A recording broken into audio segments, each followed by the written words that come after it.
We've scoured the internet to bring you the ultimate in life hacks, bonkers inventions, and crazy contraptions designed to make your life easier, more exciting, and definitely more fun. And we've summoned a team of experts with science brains and funny bones to explain everything. From the ridiculous to the sublime.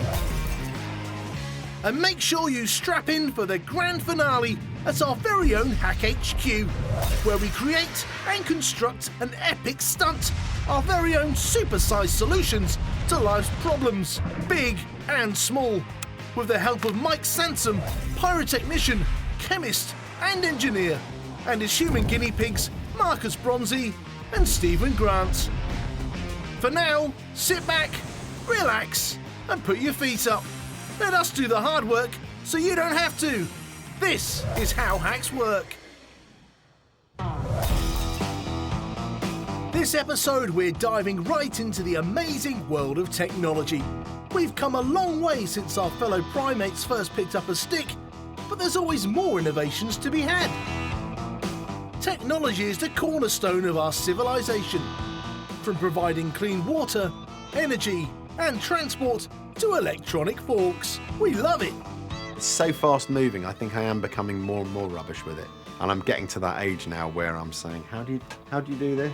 We're showing you amazing hacks and gadgets you can add to your list of tech knowledge. Selfie sticks were booming at that time, and I thought it would be funny to make one the real Russian way.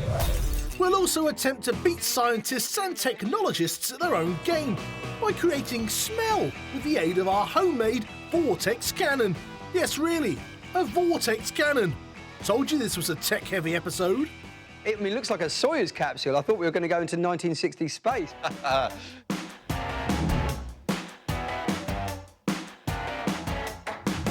The riddle of why one remote battery runs out before the other has dogged mankind for millions of years. This next clip resolves this with a, you guessed it, paperclip. This one I like because getting up to change the channel on your TV is totally overrated. Now, this hack would work if you have one battery that still has enough juice in, but the other one is dead. You don't actually need the full hit of two batteries to power your remote control.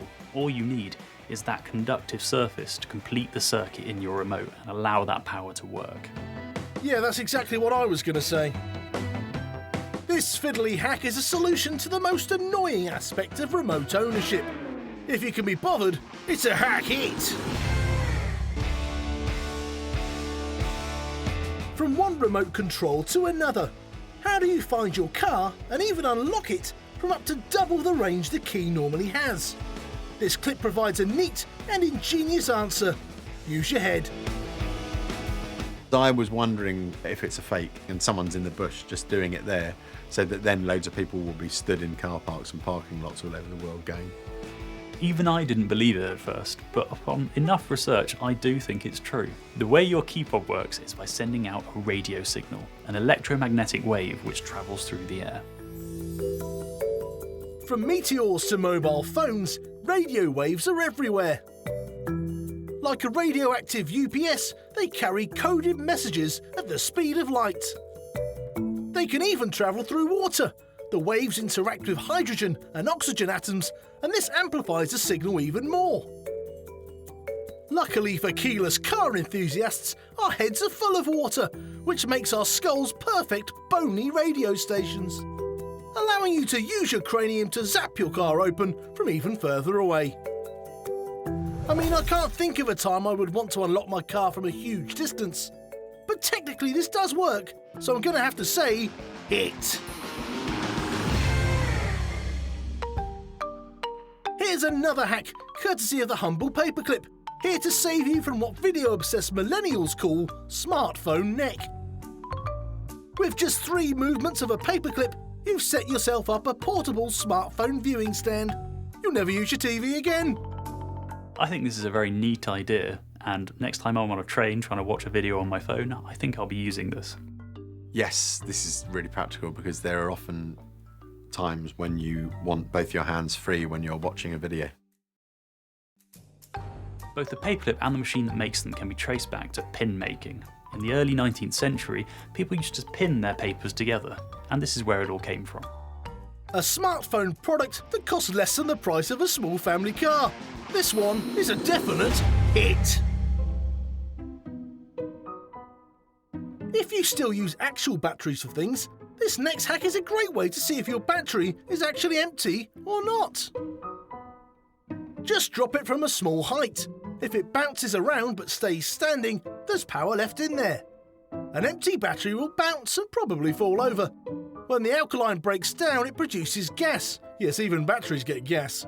This lightens the battery and makes it a bit more unsteady on its feet than a full one. Does it work with car batteries, I thought? It's not going to work with car batteries, is it? They're just heavy anyway. No flies on you, George.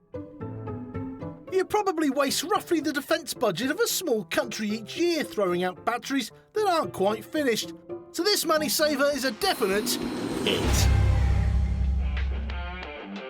Coming up, at Hack HQ, Mike gives us a sweet, edible demonstration of how smells work before getting really techie and firing up an actual cannon to literally shoot aromas into our guinea pig's face, proving that learning is both fun and delicious.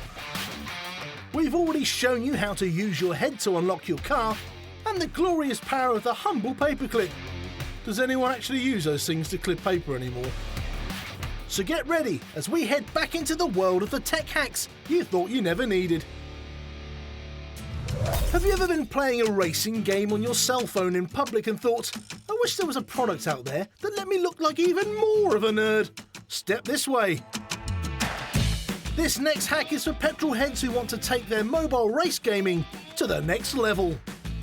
An accelerometer is something that detects a change in motion. The ones you conventionally find in your phones work on concentric little discs of metal. When one of them moves ever so slightly, it's detected by the placement of the other. There's a change in electric current that flows between them. That's how it detects the change in the motion. What the steering wheel does is it just takes advantage of that accelerometer that's already in your phone. On one hand, it is incredibly low budget and will definitely make you look like a bit of a nerd. On the other hand, it's free and will turn you into a super cool speed demon that everyone envies. The stylus is the trendy phone or tablet accessory that says, I want to use a pencil but not paper for some reason. This clip shows you how to do that on the cheap. Well, my initial thought with this is the whole point of smartphones is that you don't need a stylus. To be fair, that is an excellent point. I quite liked it. And it gets you thinking about your things that you use every day and how they might actually work. It's a pencil that has had a bit shaved off the side. I don't understand how that makes it any different from if you used it as a stylus without the bit shaved off the side. Well, actually, George, the reason it does make a difference is that unlike wood, graphite in a pencil is the perfect electrical conductor between this finger and phone screen. And when science saves money, it's always going to be a hit. If you thought crowbars are only used by cartoon burglars, this next video is going to change your mind. This hack really is this simple. Stick your camera to the end of a long crowbar and there you have it. A very cheap, very heavy selfie stick. Say cheese! Selfie sticks were booming at that time, and I thought it would be funny to make one the real Russian way. Well, with the help of a huge crowbar. A selfie stick is, clues in the title, basically a stick, so not the hardest thing to hack. It does work rather brilliantly though. Now, selfies are okay and everything, but have you ever wanted to see how a fly sees you? You have? Well then, this next hack is for you. It requires nothing more than some string and a plastic bag. The most challenging part of this is finding someone willing to tie their beloved smartphone to some flimsy blue string, then swing it around their heads at extremely high speeds. My initial thought looking at him is Ringo Starr's let himself go. What he's actually done here is a clever bullet time rig. Now, this was something developed during the Matrix film in a classic scene where you've got bullets flying over and the camera circulating around to see Neo bending backwards.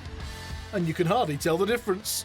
The reason there's a plastic bag on the back of the phone is to stabilise its flight, because the air passing over it is uneven. What we need to do is put some drag on the back of the phone. This means if the phone moves in one direction, the drag increases and pulls it back into a stable position. I was really hoping with him spinning it around that he was going to let go of it. And then he did, which was great. But he didn't break it, which was a shame. This makeshift matrix hack lets you quickly click some sick tricks. Just make sure you have phone insurance. If you can't believe your eyes from that last hack, you won't believe your nose with this one. Over to Hack HQ.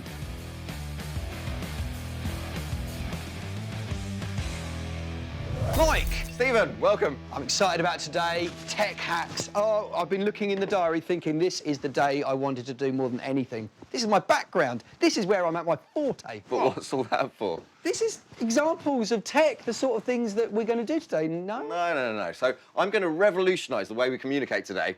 Not using that, but using smells. So smells are a chemical that you can detect with the olfactory receptors up in your nose. The receptors are located in a patch of tissue about the size of a postage stamp. That tiny area senses every single odour that finds its way up your nostrils. The good, the bad, and the, well, really bad. I've got some great smells for you. OK. They're pretty strong. Right. Have a whiff of this one. God, you've got in really close there. Oh.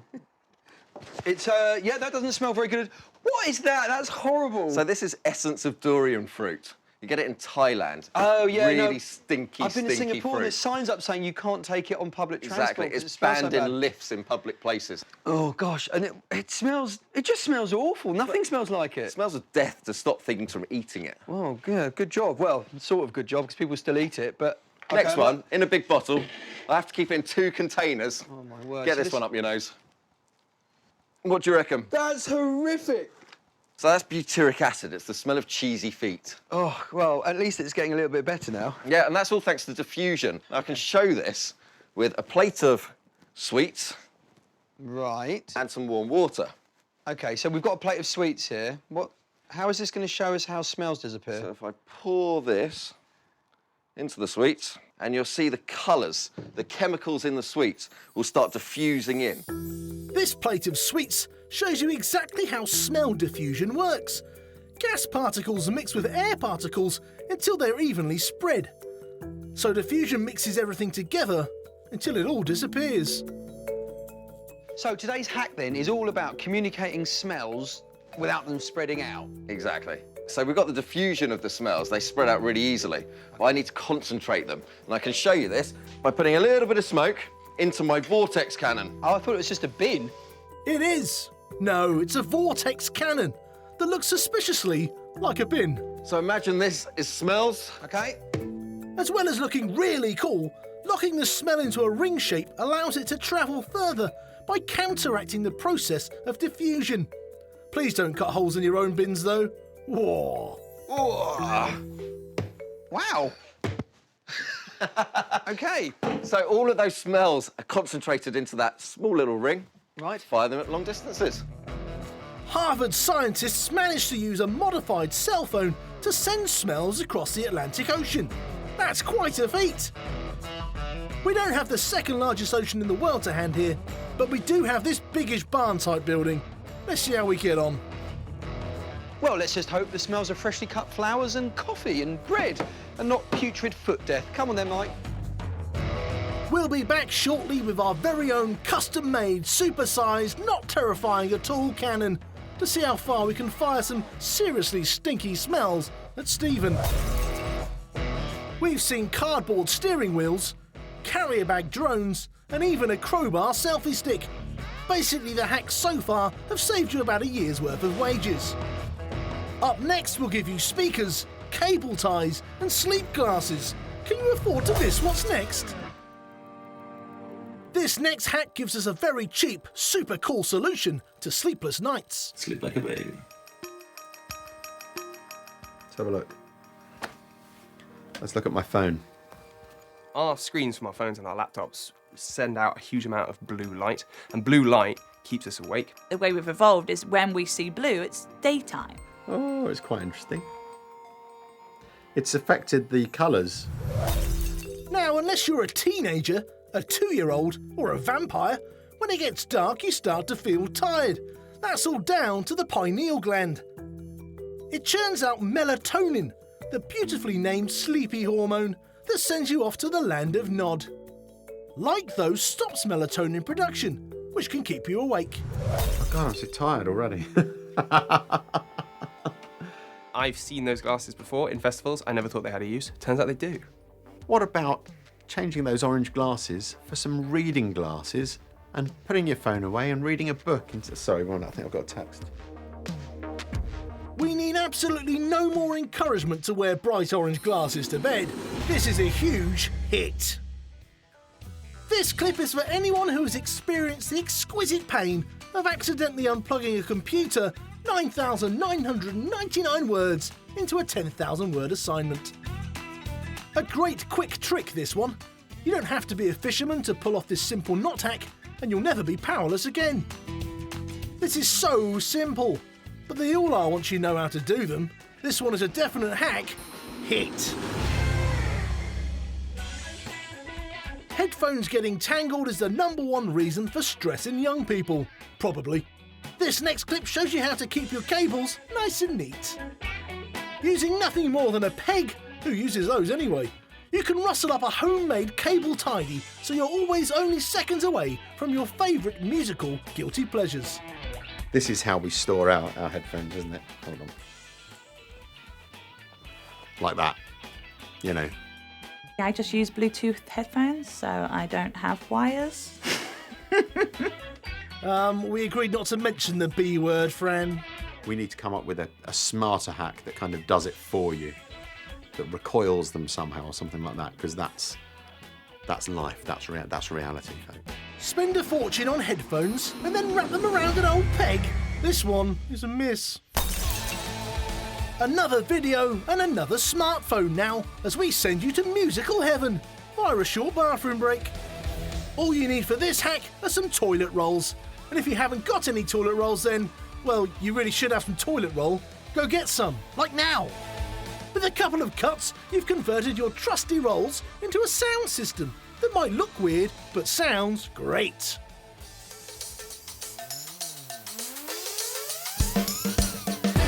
These also make a great pair of pretend binoculars to look for the friends of yours who have wandered off to find something better to do while you're fiddling around with toilet roll. The way this works is through essentially channeling or guiding the sound waves off the walls of the tube and channeling them down so that when you're facing the tubes, you get a much bigger sound coming out at you. I do a similar thing to amplify music I'm playing on my smartphone by putting my smartphone into a glass. It's very important to make sure that the glass is empty. I learned that. Took 3 smartphones, but I learned it. It might not be flash, but it saves the cash. This mini sound station is a hit. Just make sure those rolls are clean. Over to Hack HQ. The countdown is over and the fuses are lit. There's no cannon too big, no dynamite too strong for Mike to handle. And with his trusty guinea pig Stephen, he'll try anything, so that you don't have to.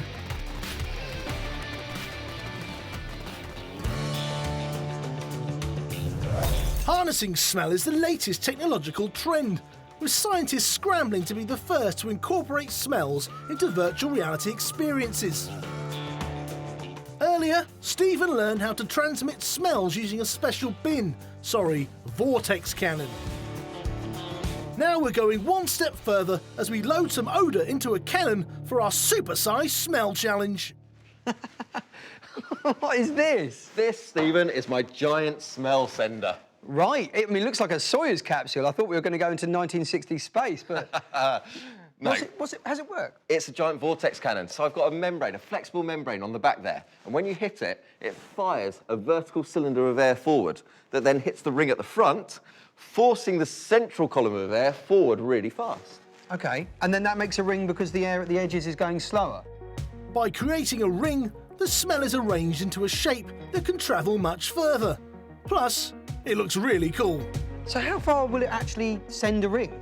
Shall we see? Yeah. You head on over there, I'll set it up. Great. Experts have sent smells all the way from New York to Paris using cell phones. Or should that be smell phones? No? Anyway, our Super Vortex cannon is ready to take on these experts. Right, you ready for this, Stephen? Hit me with your mystery stink, Mike. Right, give a few squirts of this. Smells good.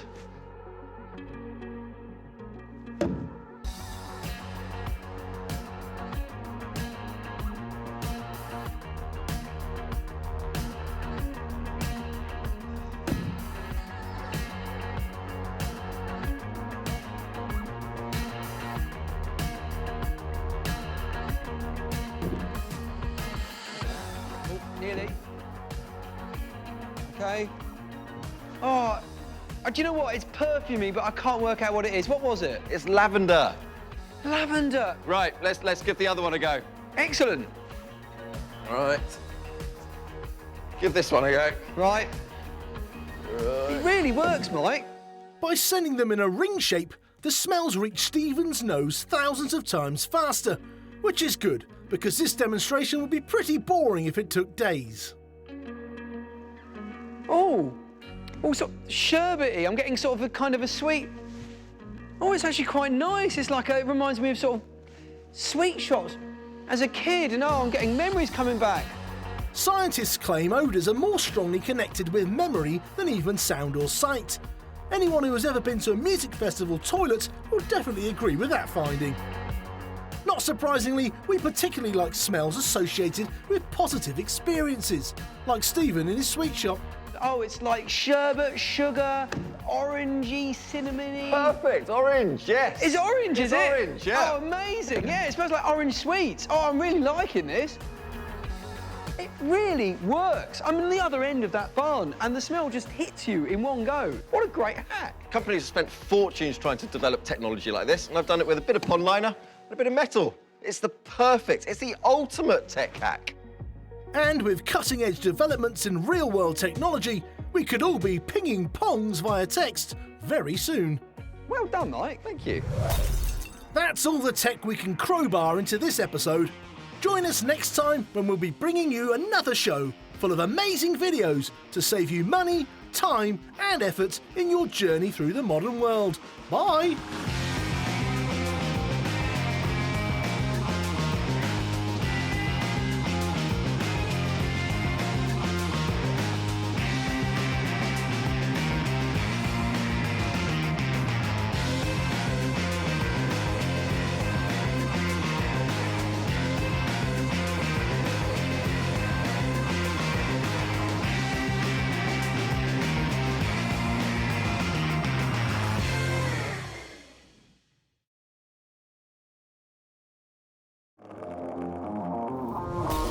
We've scoured the internet to bring you the ultimate in life hacks, bonkers inventions, and crazy contraptions designed to make your life easier, more exciting, and definitely more fun.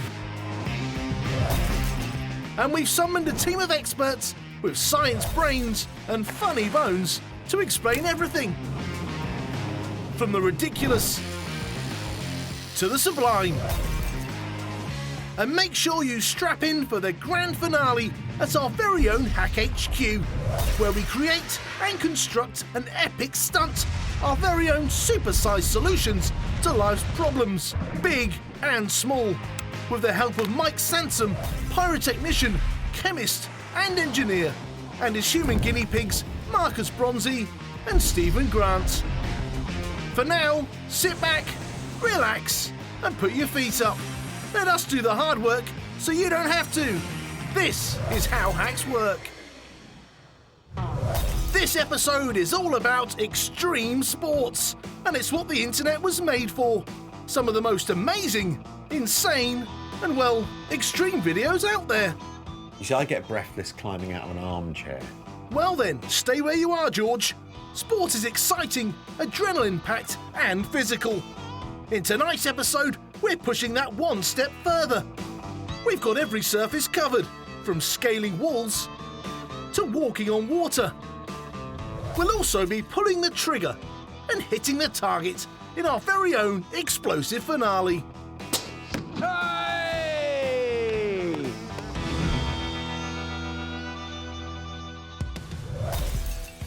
find leafy autumn walks too relaxing? If the answer is yes, you probably need to watch this clip and get some very good health insurance. All you really need to ski is some sort of slippery surface and a gradient. And a really, really big pair of ski boots. It's the squirrels I feel sorry for. As anyone with a dog can tell you, leaves are very slippery. The low friction between the leaves and the skis makes them even slipperier and helps these daring athletes fly through the forests. I suppose this is the kind of global warming future. This is going to be how our skiing holidays will be in sort of 40, 50 years' time. They're just preparing themselves for the eventuality. Globally, snow cover has decreased recently, so this may become a real problem for skiers soon.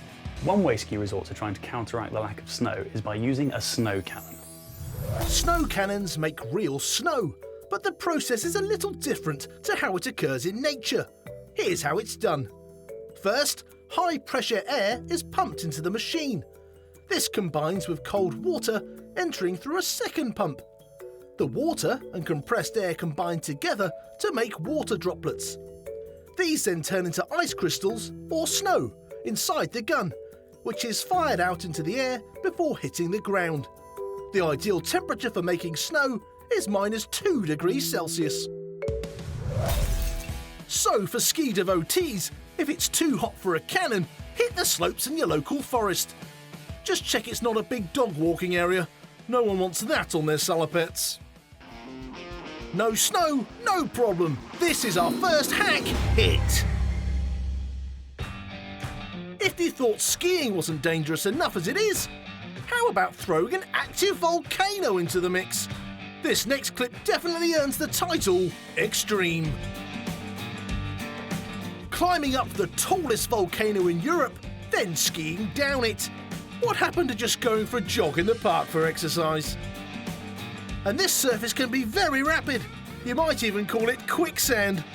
Sorry. So sand, the maximum speed that's been recorded is 92 kilometers an hour. The black sand which they're skiing on is actually basalt, which is the rock that lava is made out of. When the hot lava reaches the ocean, it can actually cause the material to shatter due to the large temperature differences. This is what can cause the small particles of sand and the black sand that you see in areas near volcanoes like this one. Please don't ski on actual lava. It will not end well. Ever look at a horse and think, I'd love to attach myself to the back of that and snowboard? Well, this clip is going to be right in your stable.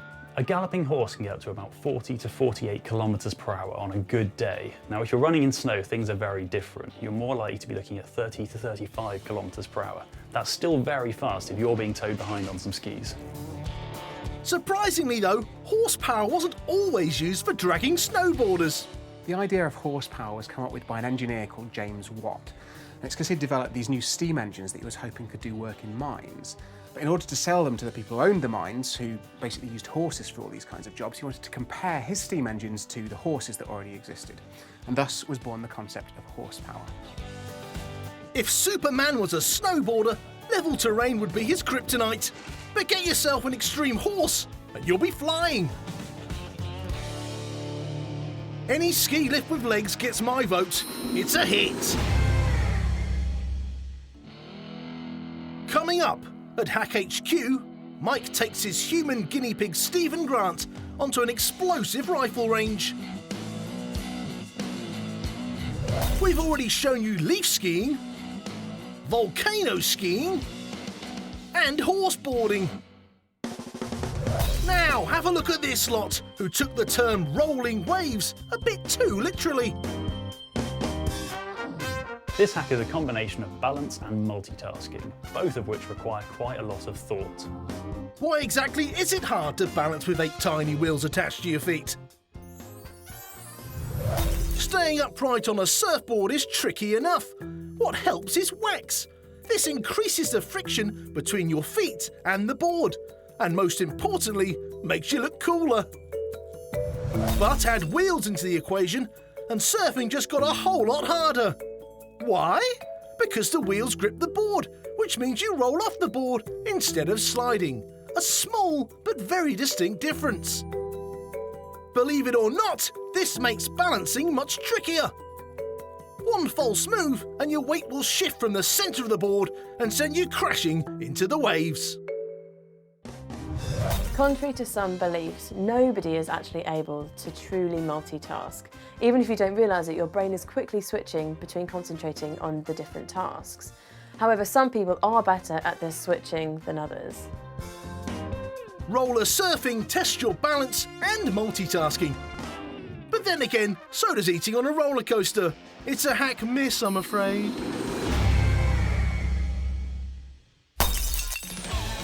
From one ridiculous aquatic activity to another, this guy can make you a real-life James Bond. Jetpacks for your feet. Flyboards fundamentally work on the same principle as rockets, which is Newton's third law, and that's that every action has an equal and opposite reaction. So as you fire a huge mass of water down out through the flyboard, then you get an equal and opposite reaction and get pushed upwards into the air. These jets can propel you from underwater to 12 metres up in the air. You need a huge amount of water per second coming out the bottom to do this, which is why you need a 200 horsepower jet ski sat there in the water. Jets, water, flying.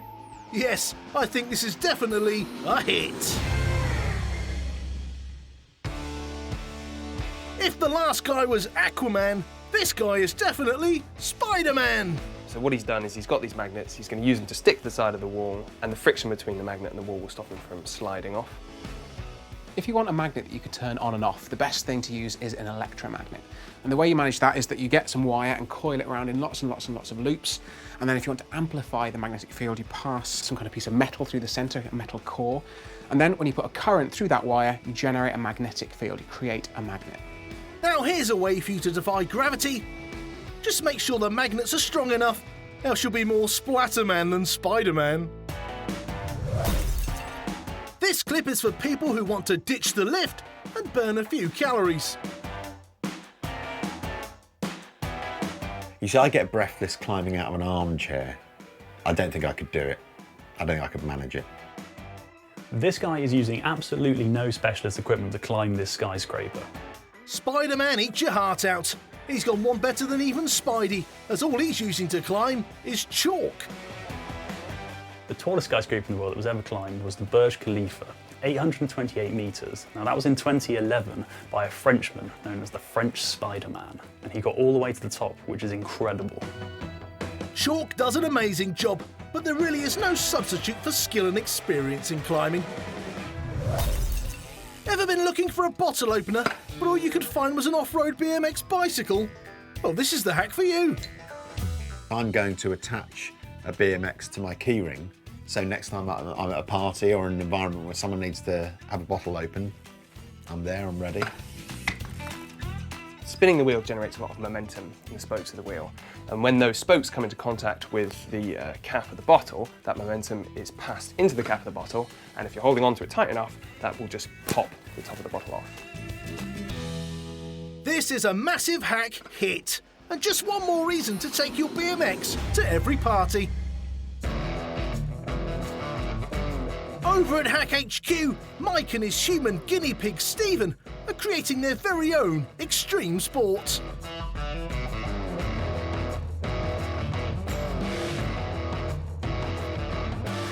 Mike, Stephen, what are you doing? practicing my darts. But today's our extreme sports hack. That's why I thought mountain biking. Brought my mountain bike. We can go out on the mountain bikes. Today is our extreme sports hack, but mountain bike just isn't extreme enough. We need something a bit more powerful. What, like darts? Yeah, well, darts are going to show us how objects move through the air, and we're going to need to know that for our epic hack later on. We're going to be doing target practice with a twist. Yeah, I'm up for that. Great, well, I'm going to show you that later on, but first we need to know how things fly, and for that we need darts. Oh, OK, so how do darts fly? So a dart is a really aerodynamic shape. When it leaves your hand, there's very little air resistance, and it flies in a parabola, which means it goes in a slight curve shape to the dartboard. That'll be because of gravity pulling it down? Exactly right. So we apply force to the dart, and that travels towards the dartboard, and gravity is pulling it down slightly. But because it's only a short distance, it doesn't really affect it that much. So does that affect how we aim? It is, but we don't think of that, and it automatically happens. So we're quite used to gravity. So throwing a dart, we compensate for it. Want to have a go? Yeah, definitely. Go for it. OK. So, aiming at where I think it wants to go. Oh dear. Didn't want to go there. Or there. That's a little bit harder than it looks, It is, but let me make it harder for you. Oh, really? By taking the flights off. Now give it a go. Oh, no. What's going to happen here? Wow. Oof. Well, that was even harder. Why don't they go straight? Well, they don't go straight because they didn't have the flight on it. Now, the flight adds a tiny little bit of drag to the actual dart. So if it starts to wobble, if it goes up like this, then there's more drag on this side of the dart. So this pushes it into the right direction. Same as if it's on the bottom, the drag's on the bottom, and that's what causes it to stabilise. So, aerodynamic at the front to go fast, Yep. drag at the back to keep it stable. Exactly right. And air is a really powerful force when it comes to flight. Air. Hey! Well, thanks, but I don't really need my hair dried right now. So this airline will show you just how powerful these air currents can be. If you grab hold of that, Yep. and a ping pong ball, now try and balance it on the Okay. top of that airline. Pretty good. Pretty easy, I would have thought. Try again, tilt it sideways. What? Okay. Oh my gosh. Wow. It's not falling. Look at that. That was amazing. That's really impressive. How did it do that? I'm pleased you asked. Bernoulli's principle. It's the same science that causes planes to fly. So, how does that work then? You've got this fast-moving jet of air. This causes low pressure around the ball. Now, when this ball gets gravity acting on it, it moves down into a high-pressure area, and the high pressure pushes it back up into the low-pressure area, causing it to stay in the air. Right, so you show me how things can fly through the air and how powerful the air can be in changing the direction of objects. I can't wait to try this out on our epic hack. But there's one vital component that we're missing. And what's that? Dynamite, of course. Oh, Mike, do we have to use dynamite for everything? Of course we do, because this is going to improve our target practice with explosive results. You ready for it? Let's do it. Our epic stunt today uses dynamite to improve your target practice with explosive results. Roller surfing, wall climbing, and actual jetpacks. What could possibly top that? How about a skateboarding baby? Foot archery? Belly darts? You really don't want to miss this. Don't go anywhere, because that's all coming next. Want to speed up your pram technique, but hate running? Here's the perfect parenting and fitness solution. I've noticed the habit that a lot of people have got of jogging whilst pushing a pram, which seems to be, quite a thing. It always looks like you've stolen the baby, though, I find. Want to see a skateboarding baby? If the answer to that is no, you need to take a long, hard look at yourself. For the rest of you, I give you... It's only at 9 to 15 months where kids can actually start to get up and walk for the first time, which makes this child particularly impressive. By the age of 2, most babies can just about stand on their tiptoes. This guy is standing on a skateboard.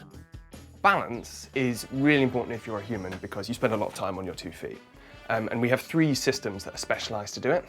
Our sight, our muscles, and our vestibular system, that is, the little canal of fluid in our inner ear, all combine together to tell us which way is up and which way is down. You'll rarely hear the argument for babies taking part in extreme sports. But, believe it or not, they're actually better suited to it than adults. Why, I hear you cry?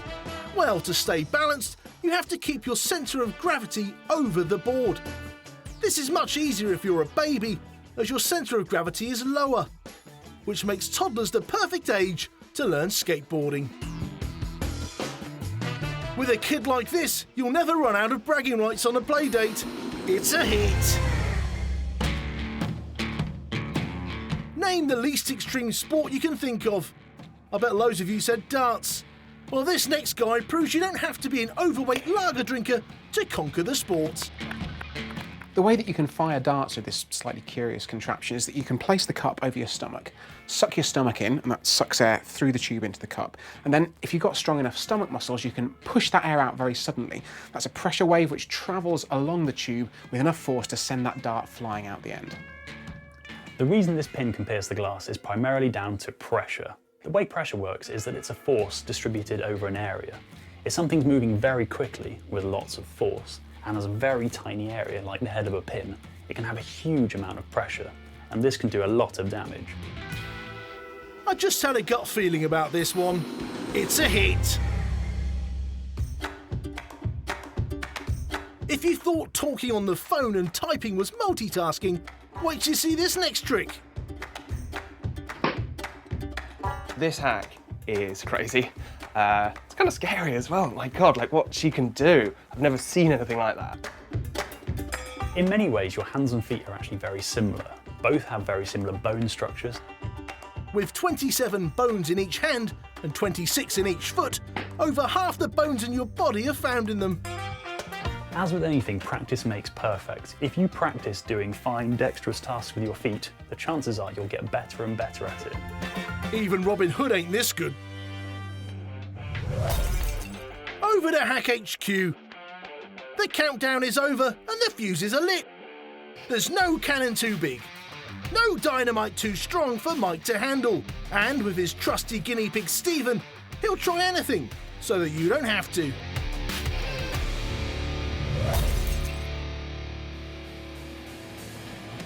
It's time to step out onto the range as we try out some very explosive target practice. Ah, a target. A target indeed. What are we doing, Mike? Well, this is our extreme sports hack. You know, there's nothing more frustrating than shooting a target but not knowing where you've hit the bullseye or where you've hit it. How are we going to do this? Dynamite. Of course. Yeah. Silly me. How? Well, if we put dynamite on the back of the target right in the centre, if I hit the bullseye, it's going to set off the dynamite, destroy the target with a big explosion. I know I've hit it. They're using a high-powered rifle and long-range bullets, so there'll be no excuses for missing. OK. How far away, anyway? 100 metres over there in that direction. Dynamite, bullets, rifle. Is it your birthday? You would think so, wouldn't you? So what we're going to do is take the stick of dynamite, strap it to the back. OK. You tear me off some tape. Yep. There you go. Thank you. Great. OK, good. Over there. Right. There you'll be with your rifle. I'm next to the target. Target set. Time to bring on the guinea pig. Sorry, I meant Stephen. That looks really quite heavy duty. They are. So it goes into this gun, and these are .243 bullets. This is the hammer. This gets locked and loaded, and that fires the primer that then ignites the powder and shoots the bullet straight over there at over 1,000 metres per second. 1,000 metres per second is incredible. These really are the Usain Bolt of bullets. So it's going to be able to reach all the way over there to the target? Quite easily, yeah. Oh, right, yeah. OK. And then detonate the dynamite. Do you want to show me how it works? Before they do anything, Mike and Stephen need to lock and load very carefully. That's all loaded up. Right. Then we put that underneath. We've got the hammer action, the bolt action. This goes into the gun, Yep. into here. That locks down. Put the bullets in, and then we fire. Are you going to go first, or am I? You choose. Right, ready for the ultimate extreme sports hack? Let's do it. Right.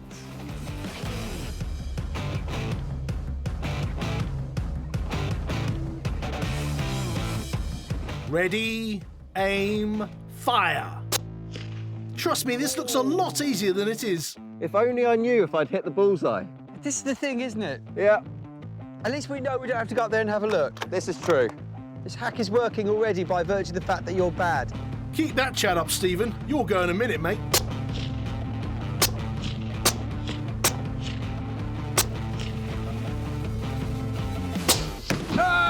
Hey! Hey! You know when you hit the target. Oh, you see, you've saved us the journey. I know. It's incredible. So how does it actually blow up when what happens? So this is going at over 1,000 metres per second. That hits the dynamite, it breaks up the bonds and detonates it. Yeah, brilliant stuff. The dynamite detonates when enough energy triggers a reaction. Enter Mr. Bullet. Can I have a go? Yeah, of course. Fabulous. There you go.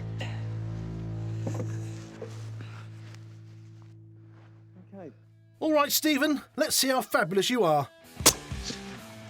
Where did that go? I think finding that bullet would take a whole extra episode. Let's just leave it, eh, Stephen? Load it up again. Then down. OK. Perfect. Try and get it. OK.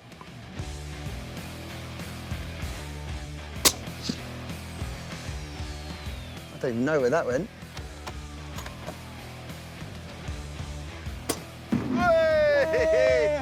See? So much easier. We don't need to walk down there to see whether you got the bullseye. You got it, you know. Epic extreme sports hack. It's true. All that spare time I'd be spending right now looking to see if there was a little hole in the middle of the target. No need for it. I've blown it up. Perfect. Well done. A truly epic extreme sport that saves you time when you're on the range. We've skated, surfed, climbed, boarded, and jetpacked our way through the world of extreme sports. Now, go and have a nice cup of tea. We'll see you next time on How Hacks Work.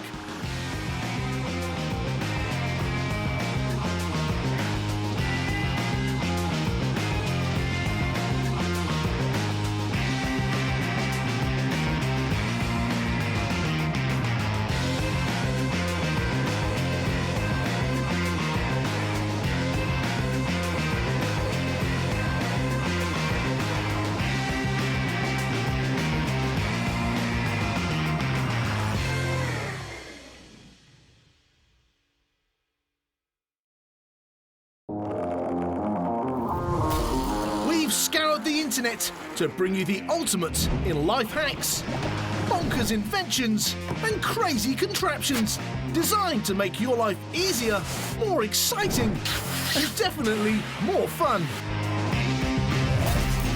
And we've summoned a team of experts with science brains and funny bones to explain everything. From the ridiculous to the sublime. And make sure you strap in for the grand finale at our very own Hack HQ, where we create and construct an epic stunt, our very own super-sized solutions to life's problems, big and small, with the help of Mike Sansom, pyrotechnician, chemist and engineer, and his human guinea pigs, Marcus Bronzy and Stephen Grant. For now, sit back, relax and put your feet up. Let us do the hard work so you don't have to. This is How Hacks Work. This time we're taking a leisurely look at the fascinating world of hobbies. Since the dawn of time, we've always tried to entertain ourselves in the most fun ways imaginable. It is really important to do something that you don't get paid for, which you love. Hobbies are as wide-ranging as people on the planet. And so, coming up, we've got some videos to take them to the next level. From sewer fishing to making music without an instrument in sight. And in the workshop, we'll be getting ready to show any paintball enthusiasts out there how to up the stakes on the battlefield, heroically demonstrated by our guinea pig Stephen.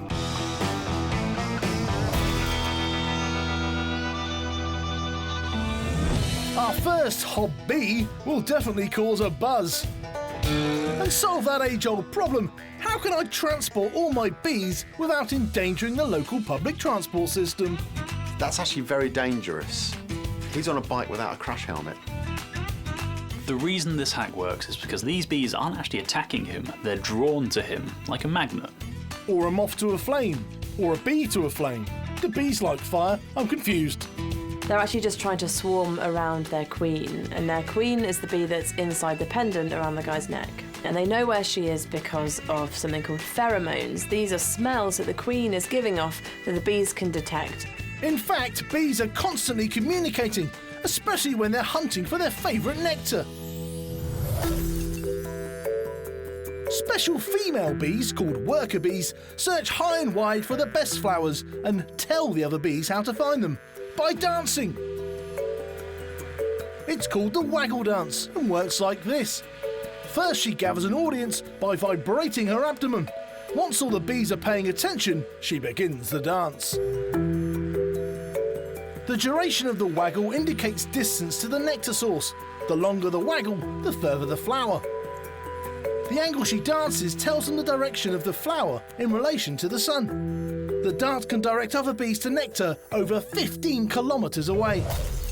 This beekeeper is clearly dedicated to pursuing his hobby, even if it means harnessing the forces of nature itself. A hack hit! And now for a hobby which will definitely leave you feeling drained. Hot dog, strawberry flavored. I got some rope because my line kept breaking in the last one, so I'll come back later, see what we catch. Strawberry flavour hot dog? Is that a thing? Looks like it, George.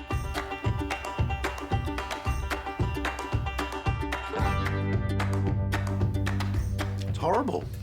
Luckily for this keen fisherman, though, he's not looking to snag any sewer-dwelling Georges. So what we have to realise in this video, it's not quite a sewer, it's a storm drain. And what storm drains do is they collect excess water coming from the roads, but also coming from nearby waterways. This may account for the impressive catch. Thank you, James.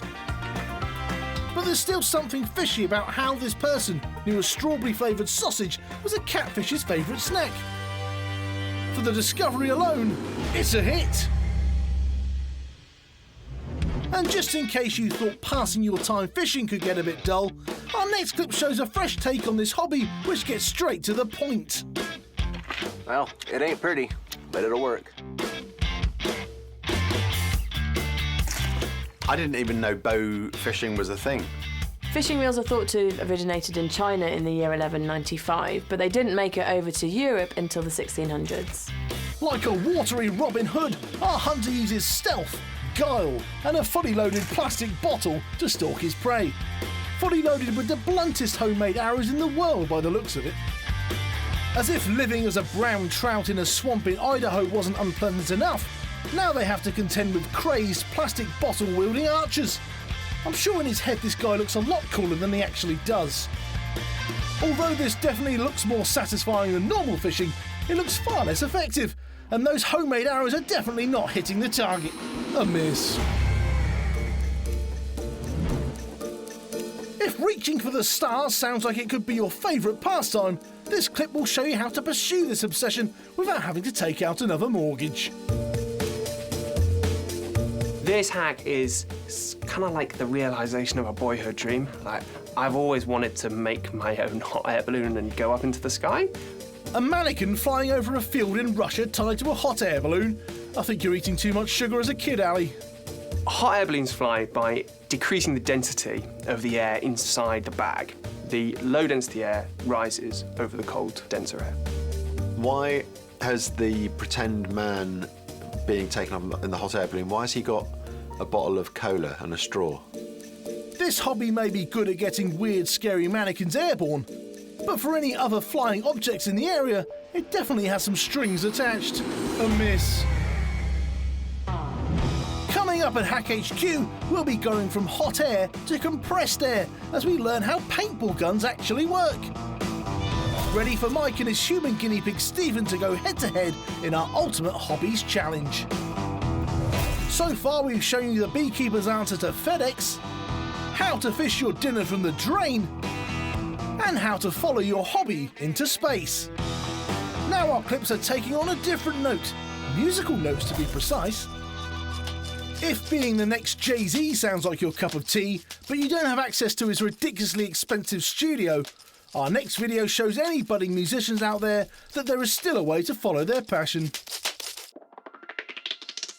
I like my pits. They're so comfy. My initial thought is it does seem a shame if the focus is on the trouser area that one of the sounds in there wasn't a... Well, one of them had to go there. He's making a song about his pants, using his pants. That's quite good. Music made just with trousers, plus all that music, the musical instruments that he used as well for the music part. This guy's talent has legs. By layering separate sounds from his trousers, he stitched them together to make sweet, sweet music, proving there is definitely at least one way to have fun with your trousers on. 'Cause they're just pants. It's a #1 hit.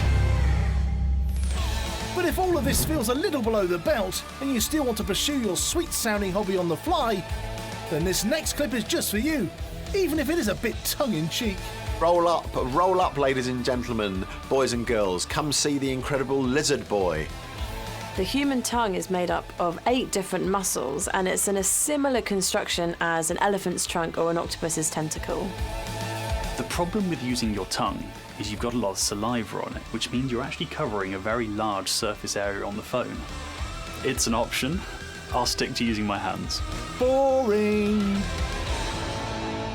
If you like playing with your phone, this is an absolute game changer. A hit! Everyone knows music can make money, but if your favourite hobby is record collecting, this clip proves money can also make music.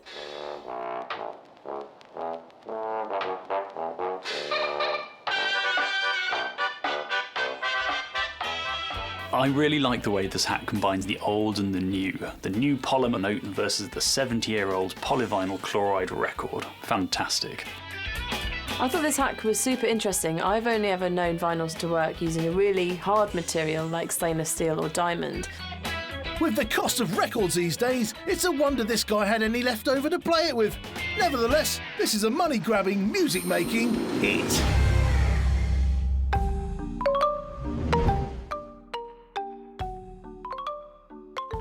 Ones do, this next video shows you some great ideas on paper.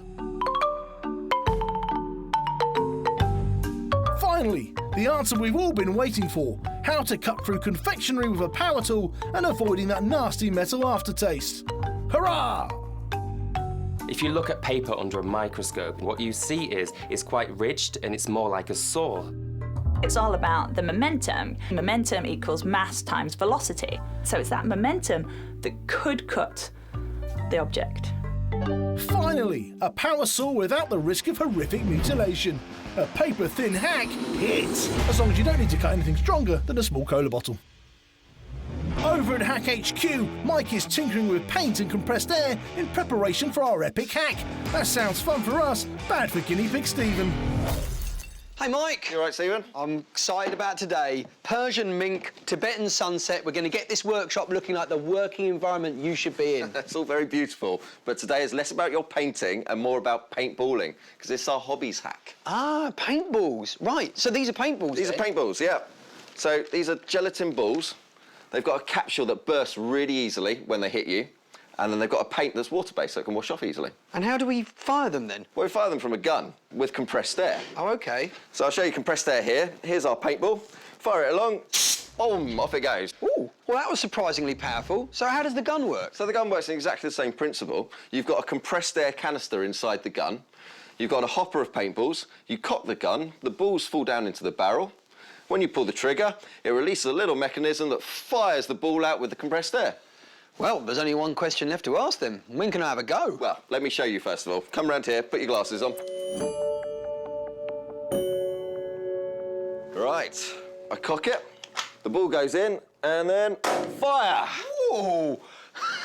Came out really quick. It's really quick. It's up to 300 kilometres an hour. That's as fast as the bullet train in Japan. That is really going to hurt. It is really going to hurt, and at close range, that can cause bruises and welts. Oh, great. Yeah. Well, for our epic hack, we've got to upscale it, haven't we? So I've upscaled our paintball gun massively. We've got 14 barrels of mayhem. It's going to fire all those paintballs at high pressure towards you at great velocity. It's completely over the top. It's you. But how are you going to get compressed air into this massive hole at the end? I'm so pleased you asked. I've got my trusty CO2 fire extinguisher.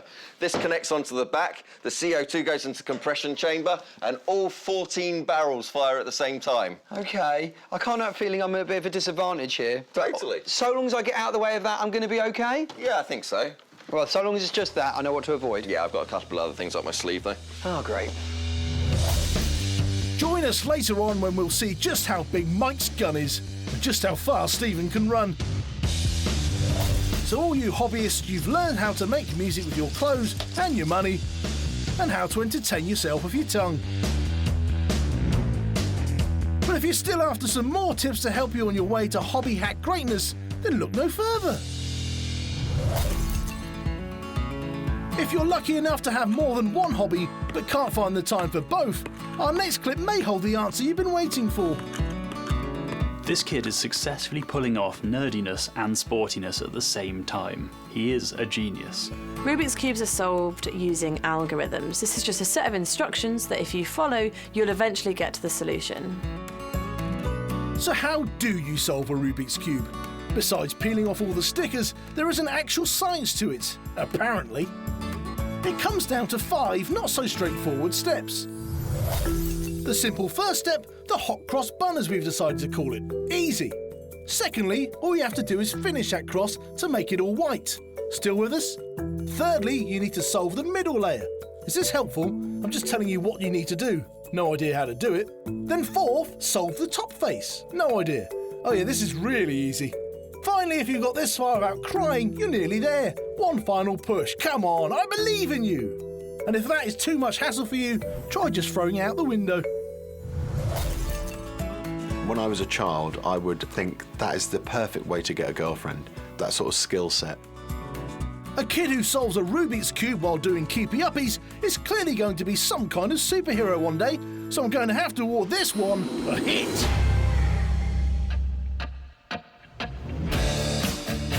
And if you thought that hobby video finally proved that men can actually multitask, wait till you see this next clip. Multitasking is an illusion. We cannot multitask. We can fool ourselves into thinking that we are multitasking with tasks that we're very practiced at. Driving's a really good example of that. You feel like you can just drive and chat away and you're doing two things at exactly the same time. This golfing supremo proves that just when you think you've mastered your craft, you can suddenly find yourself in uncharted waters. It feels like this guy has bought all these things on eBay, and a few days earlier his wife's been saying, "What did you buy these for? You never use them." To do this well, you will need to have really good balance and really good hand-eye coordination. But for those of you who don't have either of those, you can practice them. I like the idea of surfing, but I'll probably be awful at it. Pretty quite buoyant though. This guy has found a way to maximise his free time, performing two sports simultaneously. A hit! Golf is one of the most popular hobbies in the world, so we thought it only fair to include more than one hack to help you get the most out of this old school pastime.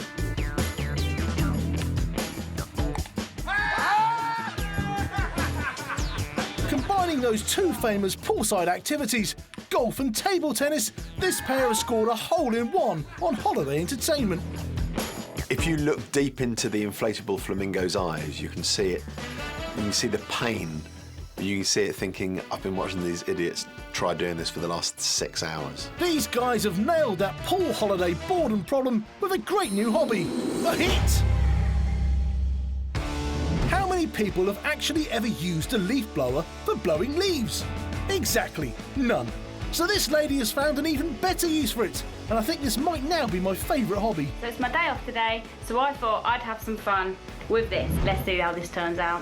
What is it they say about idle hands being the devil's workshop? Say hello to my little friend. I guess pranking is a hobby, and in this case, she has nailed it. By teaming up a giant loo roll with a leaf blower, this lady has not only found another use for a toilet roll, but an actual use for a leaf blower.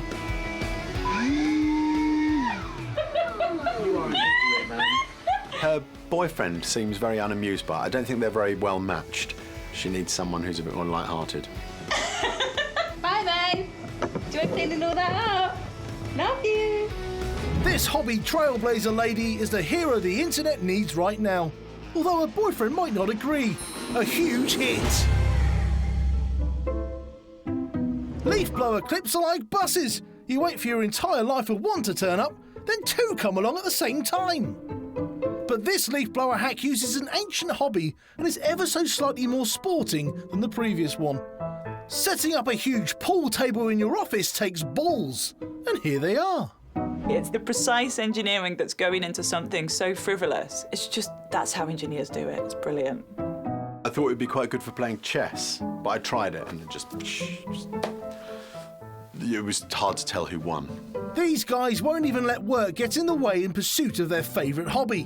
Whatever they're getting paid, it's probably too much. But risking it all to practice their favourite pastime is definitely a hack hit.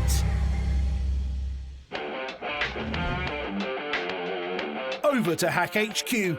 The countdown is over and the fuses are lit. There's no cannon too big, no dynamite too strong, and no bridge we won't cross. Mike, with his trusty guinea pig Stephen, will put any hack to the ultimate test. Debunk, demystify, and deconstruct so that you don't have to. Earlier, Mike pimped a humble paintball gun into a super-sized cannon. But no weapon modification is complete without testing it out in the field. If only Mike somehow had access to a human willing to let himself be shot repeatedly with paint. A human guinea pig, if you will. Wonder where we'll find one of those. Welcome to my hobbies hack. Oh yes, your highly fortified fortress. What have you got in there then? Well, I've got a few bits and pieces. A gun, obviously the cannon. Oh yes, the cannon. I remember the cannon. And I've built this beautiful obstacle course for you to get through. You've got to grab your flag and run back without being hit. Okay. But as we're out here, we may as well give it a test run. Can I put my mask on first? No, I don't think there's any need, so I'm not going to shoot you just yet. That would be completely unfair on the game, wouldn't it? Wow. Okay. So where's my gun? Your gun's down the other end. Right. So get your mask on. Right. Head on down there and, of course, beware of those little surprises along the way. Oh, brilliant. What Stephen doesn't know is that by little surprises, Mike actually means explosive paint grenades. 5, 4, 3, 2, 1. Go for it. Mike, you can't show us a huge multi-barrel paint cannon and then not fire it. Don't tease us. Running safety.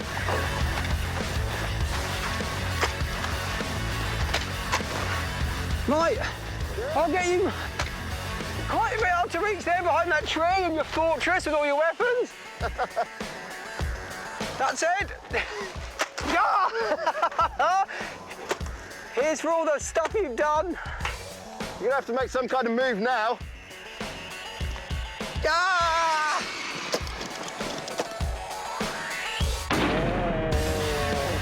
Mike has only gone and set off all his booby traps. Poor Stephen.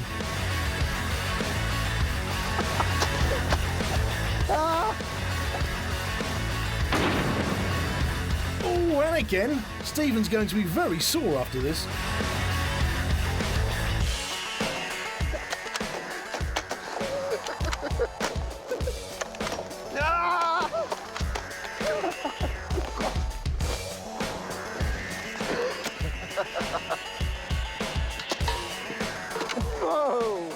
Right, I'm going for the flag. I knew he wouldn't have really forgot. Cannon time.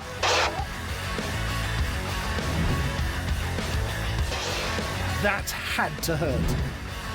Yes! Yes, I made it back without being hit. Well, maybe once or twice, but nonetheless, I think I'm the winner. Oh dear, I've been hit quite badly. Might have got you once.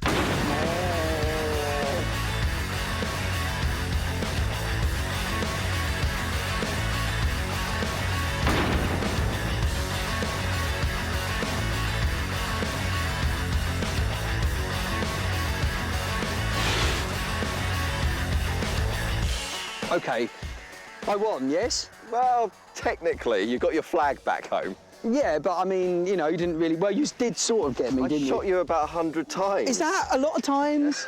Is that a lot of times? I'm not 100% sure. The thing is, the reason why it hit me, I think, partly down to technology and partly down to the fact that you did it at point-blank range. Well, you know, advantages. No, but I still think I won because right at the beginning I got you crack in the middle of the forehead, you see, which would have made for a very short game, but one where I would have won nonetheless. Barely a flesh wound. Can I point out as well, actually, your hidden surprises were a little bit more hardcore than I thought. A little bit. They made a bit of a bang, didn't they? So I thought you'd have an extra gun or something. What was it? These were my little booby traps. So inside I put a maroon, a little bit of explosive charge at the bottom, and then packed it full of paintballs. I placed them in strategic areas so that when I saw you, press the button, bang, got you right in the back. Well, you must have felt great about that. And I then there was certainly did. smoke screens as well. Yeah, well, I tried to cover your flag with smoke, but obviously didn't work too well, did it? No, because I managed to get the flag. So, yeah, well, you shot me a few times. We're going to call that a draw? I covered you in paint. Draw? No. All right, then, my win. Either way, as hobby hacks go, that was epic. So there you have it, an ultimate guide on how to make your hobbies even more exciting, crazy and enjoyable than ever. Join us next time when we'll be hacking even more everyday objects and pursuits to give you another set of amazing tips.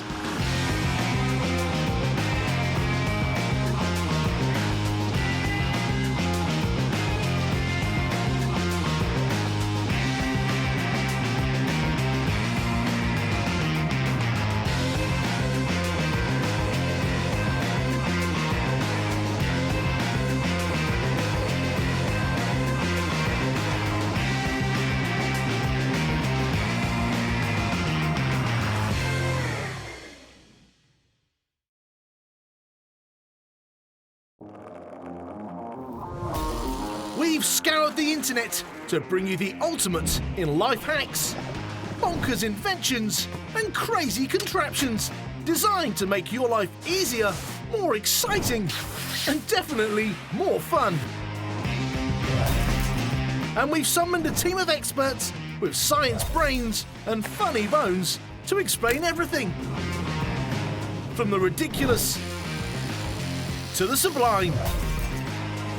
And make sure you strap in for the grand finale at our very own Hack HQ, where we create and construct an epic stunt, our very own supersized solutions to life's problems, big and small, with the help of Mike Sansom, pyrotechnician, chemist and engineer, and his human guinea pigs, Marcus Bronzy and Stephen Grant. For now, sit back, relax and put your feet up. Let us do the hard work so you don't have to. This is how hacks work. Strap on your boots, fasten your wooliest hat and dust off those skis, because in this episode we've tracked down some of the greatest winter holiday videos.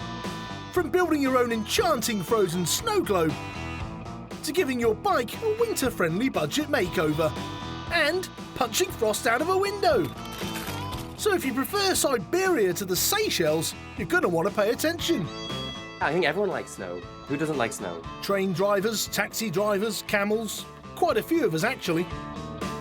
Join us in a real winter wonderland as we show you some extreme winter sports, ingenious cold weather tips, and snow dogs.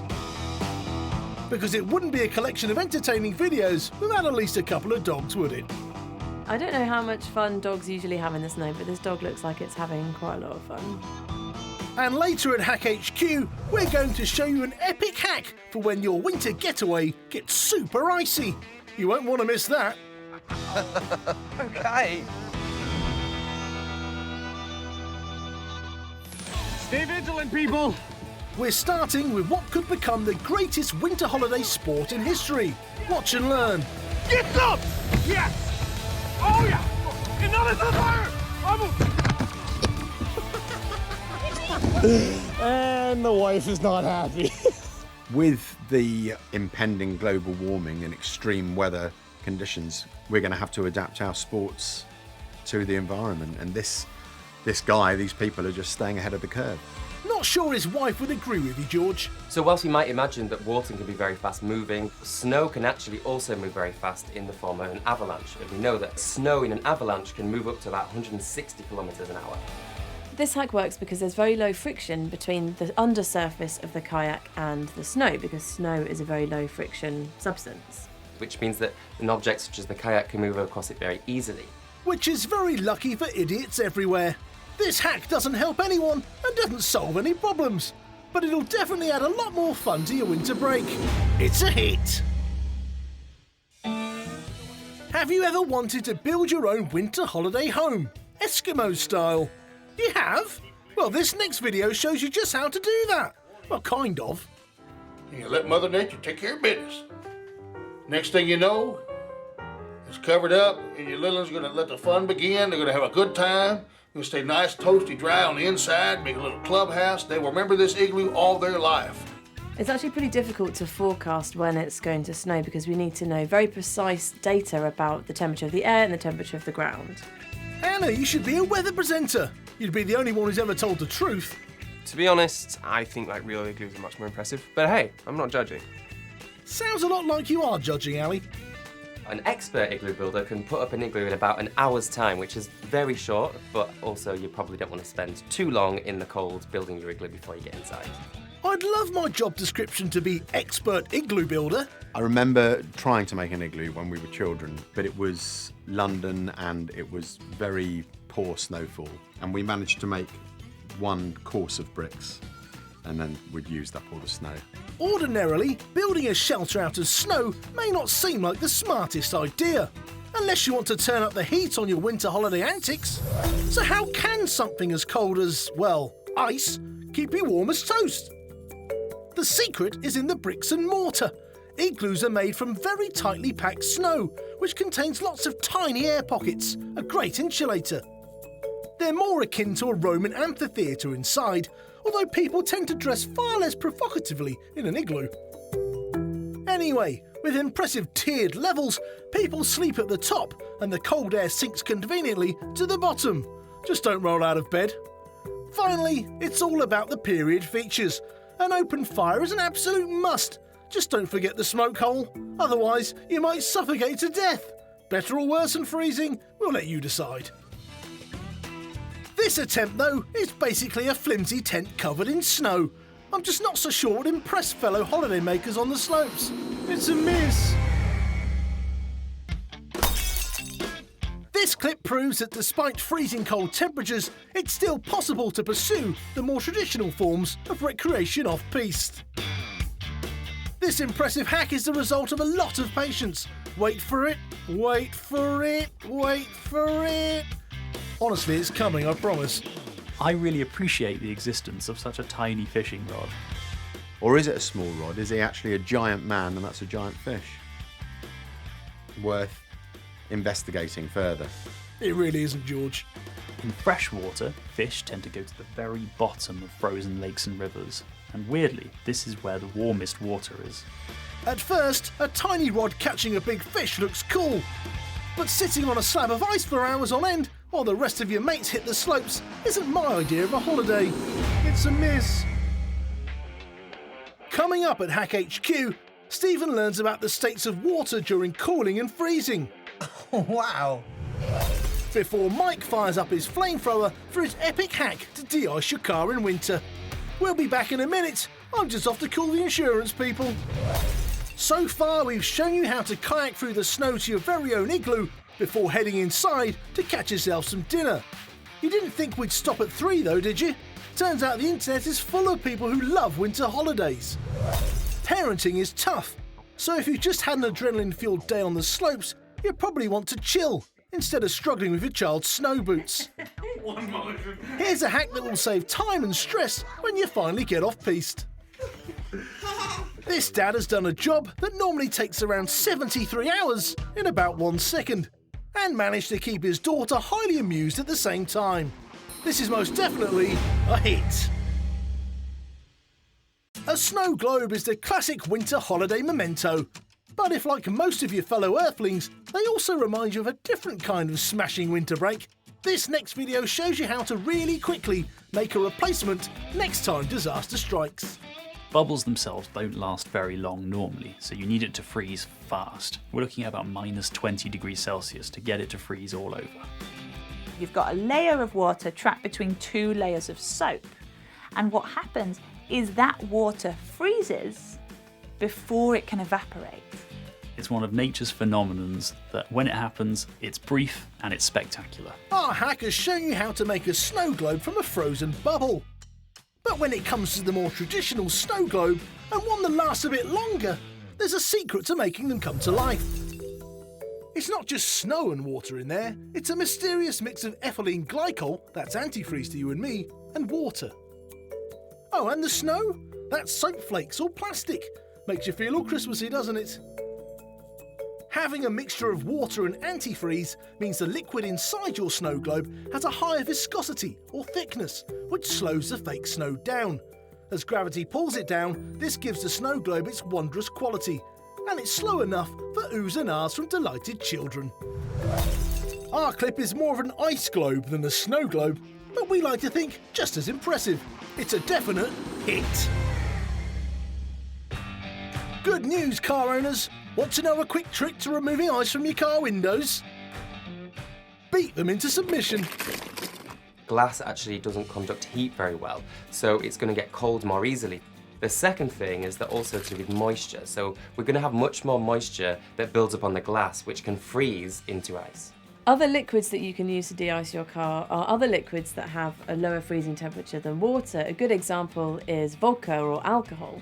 So if you don't have any de-icer, you can always use a bottle of vodka on your car instead. Not very cost effective though. This looks cool, but if you want to avoid the risk of breaking your car windows and your fingers, probably not the most effective way to de-ice your car. So it's going to have to be a very impressive miss. Now, if the novelty of de-icing with your fists has finally worn off, let us whisk you away to Hack HQ so you can learn a little bit of science behind the art of antifreeze. Mike. Stephen. So, there's your ice.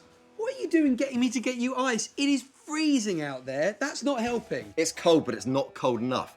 I've got this water and I need to cool this down to sub-zero because today's hack is all about winter holidays and in particular ice and how to get rid of it. I'm assuming you don't mean just throwing this in a hot bath. I'm assuming you mean defrosting like freezers and car windscreens. Exactly right. We all know that ice is a big problem and water freezes at 0 degrees. So if I put this in here, with the thermometer, I can see that that is under 0 degrees at the moment. Now you can add chemicals to it, like salt, which will reduce the freezing point of the actual water. As the salt forces the ice to melt, the bonds that are holding the molecules together are broken and released as heat energy. And as that heat leaves, the remaining ice gets colder. Right, look at that. That's instantly down to -16, -18. Wow. It's pretty impressive, isn't it? Brilliant. So that's why salt is such a good de-icer. That's right, Stephen. When salt is added, it makes salty water on the top of the ice. And that salty water needs to be much colder to freeze. This means the ice keeps melting, but can't freeze back again. Also, we're left with all this super cold water. What can we do with that? Actually, that's super cold water. Thank you, Stephen. And at -8 degrees Celsius, this salty water is the perfect Baltic temperature to super cool some pure water for Mike's next parlour trick. Now at the moment, there's no impurities in this water and there's nothing for the ice to form around. It needs an activation site, so it needs a tiny little bubble for it to freeze around, cause a little ice crystal. How do we do that? By hitting it. Oh, wow. Did anyone see that? Transparent water in a transparent bottle turned to a very, very, very slightly less transparent ice. Eyes like a hawk, me. That's amazing. So how did hitting that turn it into ice? Just in case you didn't believe him the first time. Right, so it created a tiny little air bubble that then formed a crystal of ice around it, which then propagated like a domino effect through the entire bottle. Amazing. Turning it all into ice. Incredible. Okay, another way to show you this. Super cooled water. Put some ice on the table. I'm very careful of opening this. Pour this super cooled water onto the ice. Pouring the super cooled water onto the ice works a bit like tapping it to make a bubble.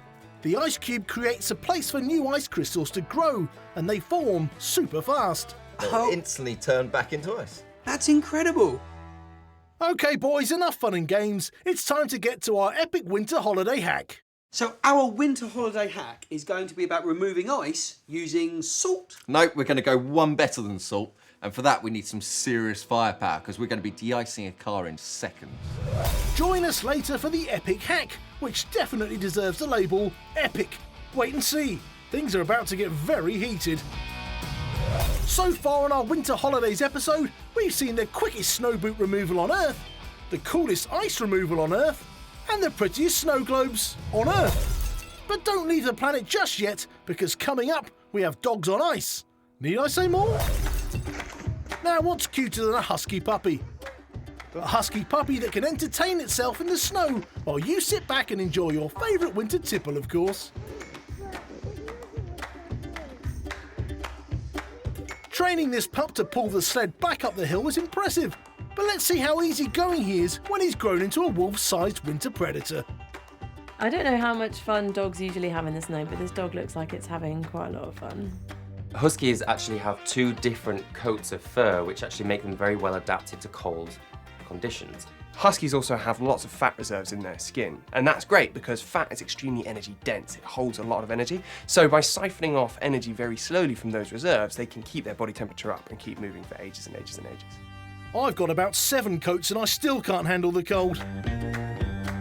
This both saves physical effort for the owner and increases time spent looking at dogs in tiny snow sleds. So obviously, this is a massive hit. If you ever find it difficult balancing your favourite winter holiday sport with your responsibilities as a pet owner, this video is just for you. This time it's the dog who has his humans very well trained. Dogs have an amazing evolutionary adaptation to deal with the cold in their feet. Why don't we have that? Nature can be so cruel. To be honest, dogs are a bit better designed on walking on snow than us humans are. Dogs have a special system built into their paws, which is amazing. What they have is a way of pooling blood in the bottom of their feet. And blood is warm, so that keeps their feet from reaching 0 degrees. Another reason dogs are better than humans. A way to impress your fellow holiday makers on the ice in the company of man's best friend. It's got to be a massive hit. If you like riding your bike in snow, then you're already far braver than I will ever be. And you deserve a tip, so here we go. Before you go online to order those snow tyres, check your kitchen drawers and try this hack out first. With just a few strategically placed cable ties on its tyres, you can turn your humble push bike into an all-terrain winter holiday beast. This hack works by increasing the surface area of the tyre using cable ties. The theory behind this is that by increasing the surface area, you increase the grip between the surface of the tyre and the ground. If you put the plastic ties around the tyre, then you're creating more of this friction because it's got something to grab onto, which means that it can pull the object across the ice more easily. I wonder if you can get big enough ones to go on car tyres. I suppose you can. I might even try it next time there's snow. I think it'll be safer for everyone if we stick to using bikes for this hack. Thank you, George. After a couple of silly ones, this one is actually very sensible and very useful. Just be careful with those scissors. Hit! So cable ties on wheels decrease your chances of falling off a bike in the snow. If you want to massively increase your chances though, have a look at this next video. For people who love the thrill of skiing, but also like the comfort of sitting down, this bike-ski combo could be for them.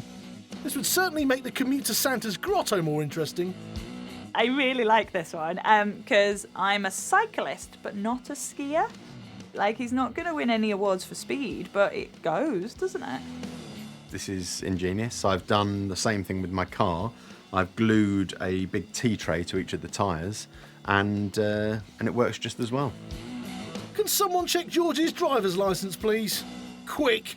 The reason skis slide in snow is because the pressure they put on the snow actually generates a little bit of energy, enough to melt the very top layer.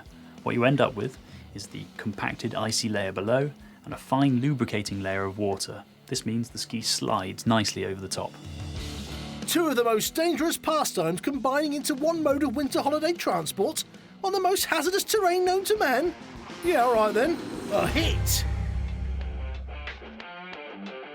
Now the time has come to head over to Hack HQ to see, if we dare, what Mike has planned. Armed with a workshop, a human guinea pig and a can-do attitude, Mike is committed to putting any and every hack to the test, so we can stand a safe distance back and learn from him. Here we go. Earlier at Hack HQ, we saw how water can be carefully stored and returned to solid state, and learned why salt is used for de-icing roads. Now though, it's time to give de-icing the epic treatment, as Mike and Stephen head out into the field again. You might want goggles for this one. So this is my ultimate car de-icer. Wow, well, it looks like a normal car-ish. What's all this? Apart from all these little things, yeah. So these are my flame projectors. Flame projectors? Flame projectors. They're going to shoot flames, 8 meters worth of flames, directly at that windscreen, de-icing that instantly. I guess it's just a lot colder than it looks where they are, because I can't see any ice. When Mike wants to play with a flamethrower though, he'll make anything up to get what he wants. Okay, 8 meters of flames. Yeah. De-icing this seems a little bit over the top. This is better than salt? Far better than salt. It does it instantly. So, how does it work? Okay, so this all runs on propane gas. Propane. The propane's fed through these pipes. We have a pilot flame here, which produces a little flame with the propane, Right. which then in turn, through the solenoid valve, ignites the big jet of propane. Okay, so the pilot flame is making the bigger flame come out, but what's the solenoid valve then? The solenoid actually switches it. So this opens up a valve that lets all that propane at high pressure come out, bursting out that window. Okay, bursting sounds dangerous, but this is going to be better than salt, is it? So much better than salt. This would do it in seconds. However, it won't lower the temperature of the ice. The ice is definitely there. Right, Mike. Right. So it may freeze again quite quickly. Oh yes, because it's so cold there, I'm getting chills just looking at them. Which means we'll get to the experiment all over again. Absolutely. Should we do it? Yeah, fine. Here? This way, much further away. Right. Right, so I just need to go and light the pilot flames. Okay. We'll get onto it. I'll stay here. You stay there.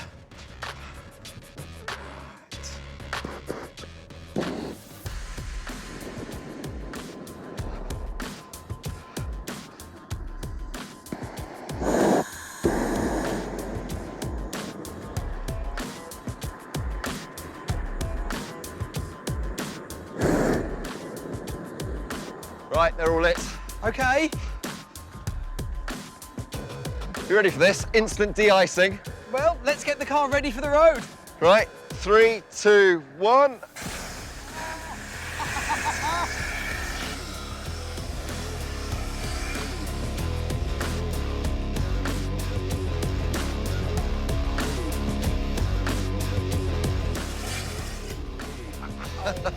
Okay.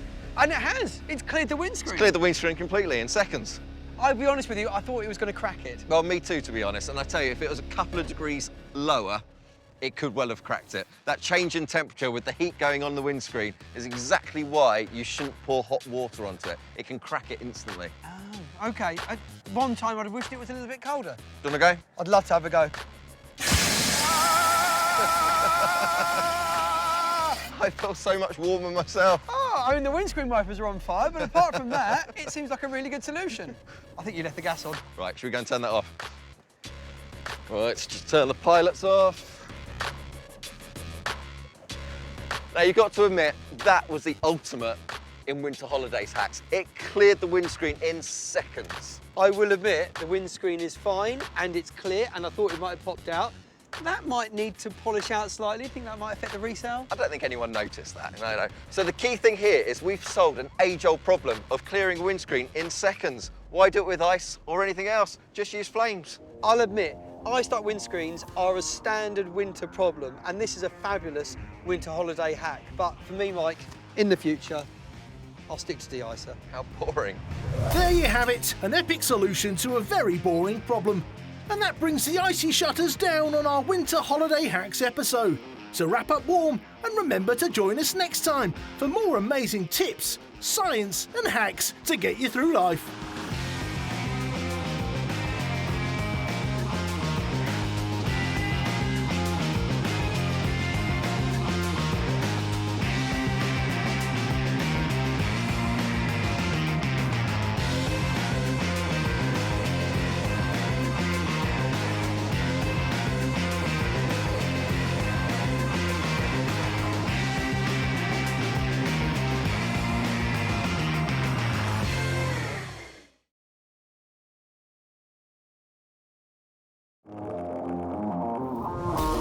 We've scoured the internet to bring you the ultimate in life hacks, bonkers inventions, and crazy contraptions designed to make your life easier, more exciting, and definitely more fun.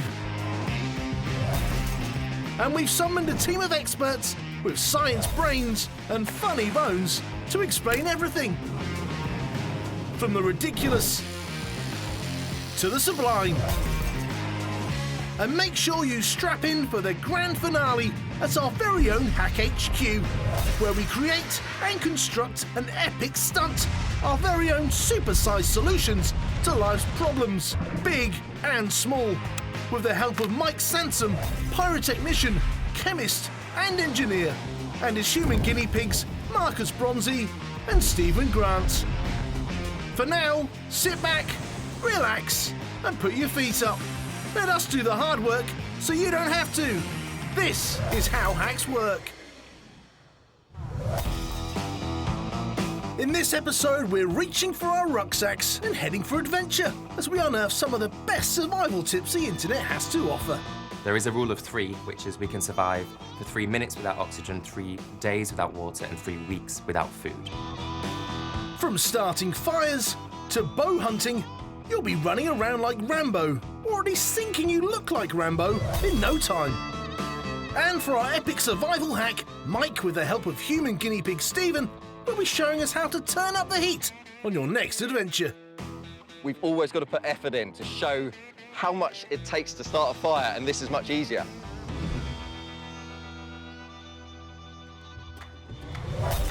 Finding food is key to surviving in the wild. But anyway, rather than listen to me droning on, let's meet a man who brings a whole new meaning to fly fishing. Oh my gosh. Holy cows. I absolutely love this clip, mainly because of the guy catching the fish, but also because the science involved is quite interesting. I can't believe he brought in that giant fish with that tiny little drone. Fantastic. Holy crab apples. This is absolutely my favourite clip, purely on the joy in that man's heart when he realised he'd caught a fish. Oh my gosh! Marion! It's always a good sign when the guy giving the demonstration of his invention is visibly shocked that it worked. I was impressed with it. I did think actually that's a good way of getting, because if you're casting a line out from the beach, there's only so far you can get, but you go with the drone, you can get a lot further. Marion! Marion! I can't believe she missed it. Come here! Big fish, tiny drone. How does that work? You'd have thought you need a giant drone, but the reality is you're not actually trying to lift the fish up vertically, which is what you might really think about a drone. You're trying to move it horizontally, so you've cut down the force required by a huge amount. So in reality, if you wanted to pull in a small whale, it's not out of the question. It's just you might have to wait a really, really long time to get it to the shore. So a drone could do it if you're a very skilled drone operator and a fisherman. How he caught it before dragging in the fish, I have no idea. Didn't think anything was going to work, let alone a fish. This is the biggest fish of my life. Go. And it's off. This one definitely raises the sport of fishing to new heights. A sure hit. Unless you're a fish, obviously. No modern survivalist leaves a house without their phone these days. They're loaded with maps, information, radio contact, and survival gizmos to rescue you from any sticky patch. Of course, if you don't charge them, you may as well be carrying around a very small, very expensive brick. This next hack helps turn your humble watch into a life-saving directional device. Of course, I'm indoors, so that makes the sun thing trickier. Surely this is only a useful way of finding your way if you're aiming for either the Arctic or the Antarctic. I like to get out to the Antarctic at least twice a year, actually, Laura. So when we're in the northern hemisphere, the sun is always pointing south at the middle of the day. However, when you're in the southern hemisphere, you're looking at the sun from a different angle. So actually in the middle of the day, the sun's pointing north. North is always the way I'm facing. So north well, honestly, it keeps moving. North is... North. I would 100% not want to be lost in the woods with this man. This hack is only handy for people who know where they're going, which is not very common when you're lost. An utterly useless miss. But how do we know which of these hacks are really worth your time and effort? Over at Hack HQ, Mike and his trusty and very trusting guinea pig Stephen are going to be using all their survival instincts to show us some epic hack work. I just hope Stephen actually survives. Making fire is Survival 101, and at our very own Hack HQ, Mike has a few tricks up his sleeve to help turn up the temperature around your campfire. Over to you, Mr. Firestarter. Right, we're going to make some fire. And I've made a pump drill to do this. See, I looked at you and I heard you say the word pump drill and I got excited and I looked down and I saw that. What is that? Right, let me show you, okay? That's the hole we're going to start with. Now this is called a pump drill. Right. And it basically drills when you pump it. Oh, that's why they call it a pump drill. So this makes fire how? Come round here. Right. Grab hold of this. Yep. Not this, no this. This? Yep. Yep. I'm going to twist this. Okay. So it brings it all the way up. Mm. And then you're going to pump it down. Yeah. And with this turning round in the circle, you'll pump it down again and keep pumping away until we start fire, okay? All right, okay. Right, got it? Got it. Look at that smoke! Ah, damn.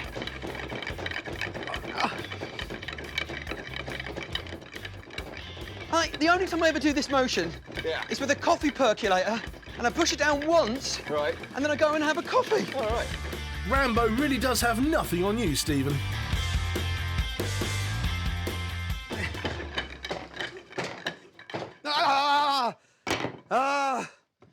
Mike.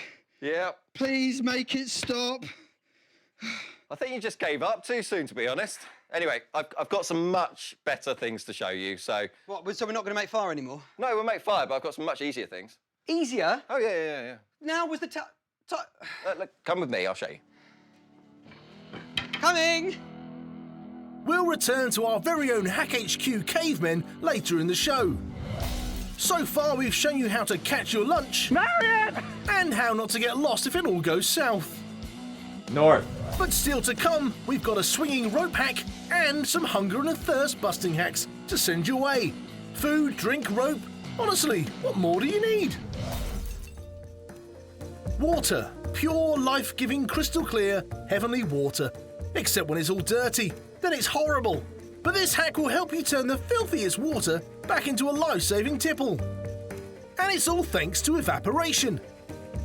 When the sun's rays hit the water, they transform the surface layer into a gas, which rises up into the top bottle before condensing back into water. This clean water then collects in the top bottle and voila, a refreshing drink. This water might look quite clean because actually everything that was visually dirty about the water will have been left behind when the water was evaporated. However, bacteria are so small that they will actually get carried in the small droplets of water into the top bottle. So even clear water isn't quite as transparent as we thought. Honestly, can you trust anything in this world? I would drink the dirty water and just let nature take its course. Ah! That's hydration. No, Russell, that's desperation. There is a rule of 3, which is we can survive for 3 minutes without oxygen, 3 days without water, and 3 weeks without food. It's really important you don't get those mixed up. With no water, you soon become dehydrated.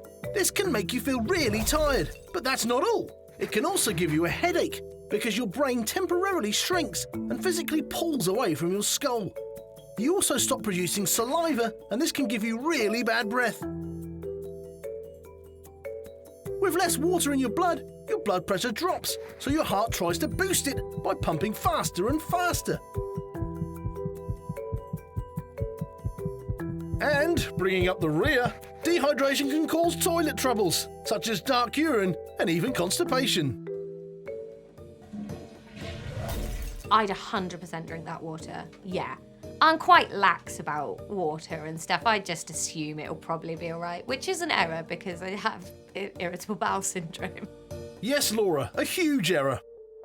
There is no way a hack that literally stops you from dying is not going to be a hit. Ask any survivalist and he'll tell you he doesn't go anywhere without a good rope.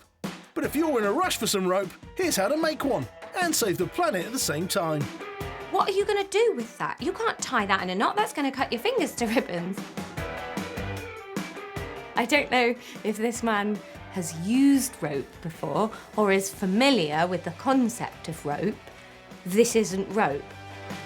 It struck me that this is a very eco-friendly way of binding the wrists or ankles of a hostage. It sounds like this rope isn't up to much, unless you're an eco-friendly kidnapper. Is plastic really the way to go, though? I don't really understand this hack. I think it's a great way to take off a thumb, but I think there's lots of fibres in nature, bits of plant and things that make a much better rope. This rope hack really does leave me hanging, I'm afraid. A huge miss. There's nothing more embarrassing than dying of hunger in the wilderness because you've forgotten your tin opener. Luckily, someone's come up with a solution to avoid this embarrassment. What he's doing is putting a lot of force on the top lip of the can, and he's bending it backwards and forwards. Some metals, if you flex them a lot, they become stiffer over time, something called work hardening, and that causes the can to ultimately break open. You just need to put a lot of energy in.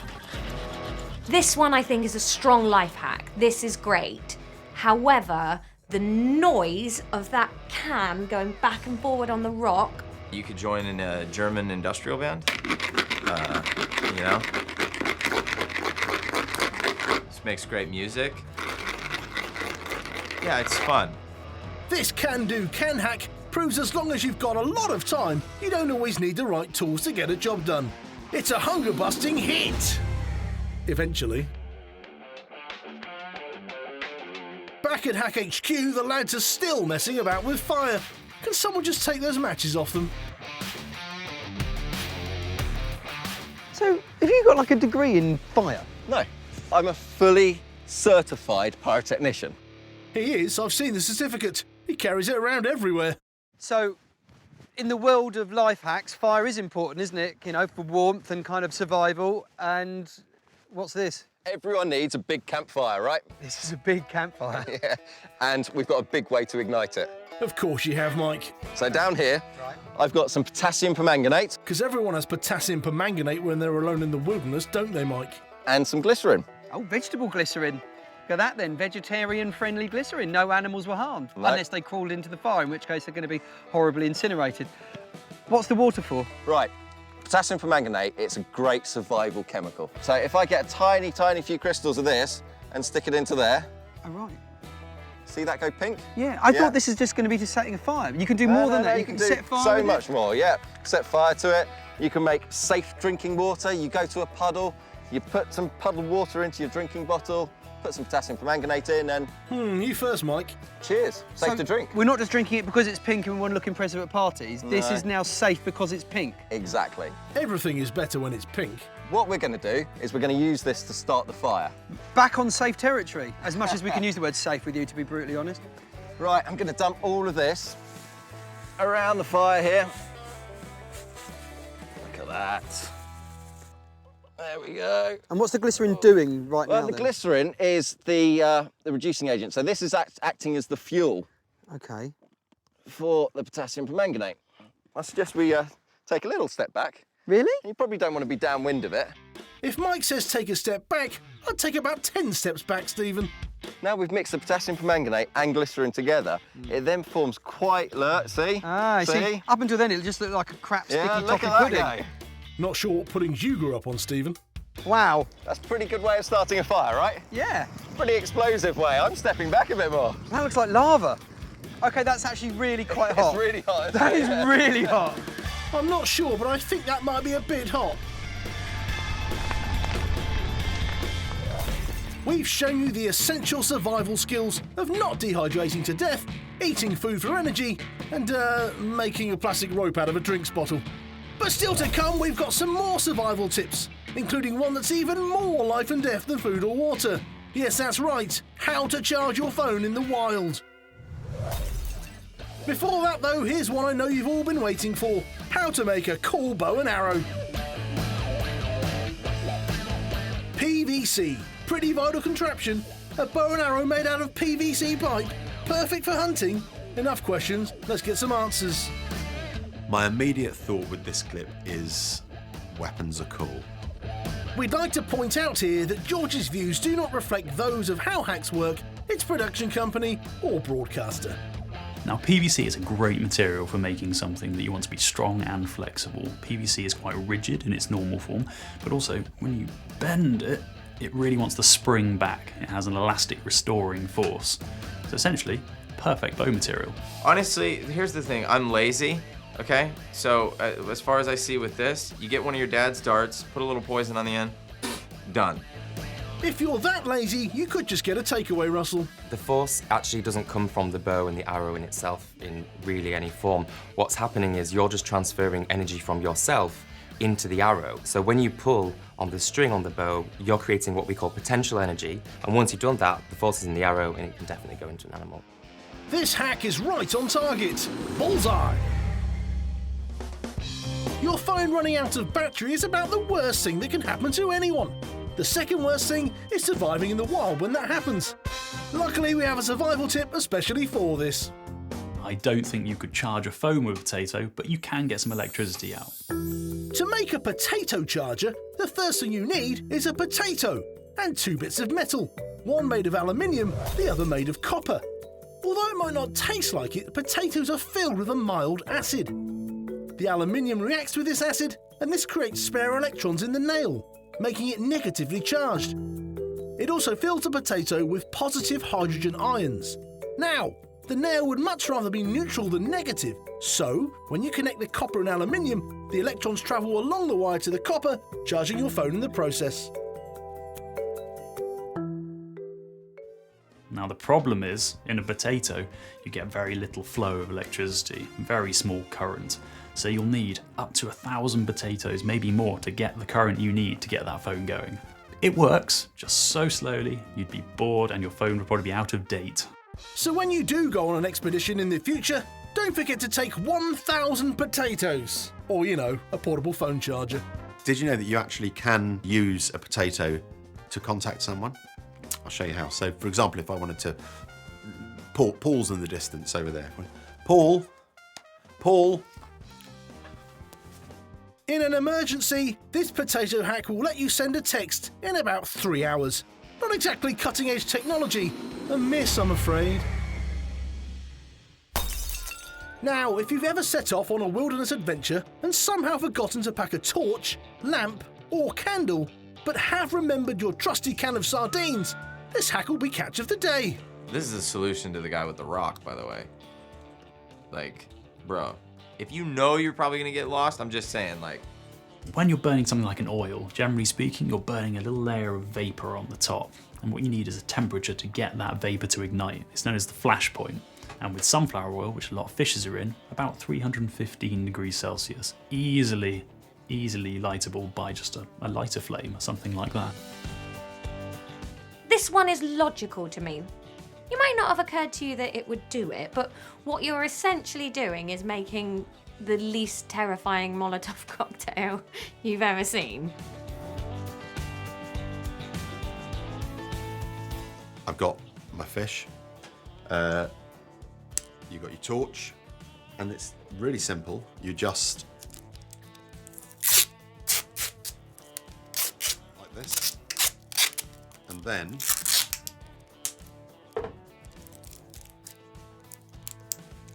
there you go. I do like this hack. I mean, at the end of the day, if you do have a can with some oil in and some food, you want the food, but you may as well use the oil as well, so why not? I wouldn't eat the candle afterward. I do eat regular candles afterward, though. You can't resist it. They smell so good. Vanilla bean? Mmm. This fabulously fishy hack gives you a light bite. Literally, a bright, shining hit. From sardines to jeans now, as we show you how stripping off could save your life. All you have to do is tie the legs together into a square knot. Next, swing them over your head, catching as much air as possible before bringing them back down into the water. This technique is so effective that it's taught to all Marines. It's even been used to stay afloat in the Pacific Ocean for 36 hours. Having to lose your trousers is a small price to pay for surviving at sea. A life-saving hack hit. The countdown is over and the fuses are lit. There's no cannon too big, no dynamite too strong for Mike to handle. And with his trusty guinea pig Stephen, he'll try anything, so you don't have to. And after all those death-defying survival skills, I think we need to change down a gear. Unfortunately for Stephen though, that's going to involve Mike using chemicals to start fires. Now, you've given me these, which worries me because whenever you hand me stuff, it normally means that you're slightly worried I might get hurt. And the fact that you're worried means it's very likely I will get hurt. What is this? I would put on the safety glasses first of all. Right, okay. And then the gauntlets. You see, the fact that you call them gauntlets and not gloves is worrying me already because that would normally be gloves, but gauntlets implies something major is going to happen. I think you're right, Stephen. Well, it might do, so it's always best to be safe. Okay, and what are you holding in your hands? Because, as ever, it's another bottle of stuff which has no label on it. It's a bottle of carbon disulfide with white phosphorus dissolved in it. Well, now I know immediately what it is. What is that? Well, white phosphorus. Well, you know what phosphorus is. At the side of the matchboxes, you get red phosphorus. Well, this is the white phosphorus type. This is the one that spontaneously combusts when it comes in contact with air. Now, in karate, white belts are safer than red belts, so is that the same way with phosphorus? Nah, completely opposite. Right. Yeah, this is the most dangerous one. Of course it is. Okay. Yeah. So what happens if I spray this out? Don't. Right, so with the white phosphorus, it is dissolved in this carbon disulfide, which is a strong solvent. Yeah? Yeah. When I spray it, the solvent is going to slowly evaporate away, leaving tiny, tiny particles of white phosphorus. which, because they're so tiny, it's then going to spontaneously combust. OK, what are we going to set fire to? Well, this lovely sign. So let's walk over here. I'm going to turn this onto the on position. You know when I said carbon disulfide is a strong solvent? Yeah. It's actually dissolved the inside of my trigger.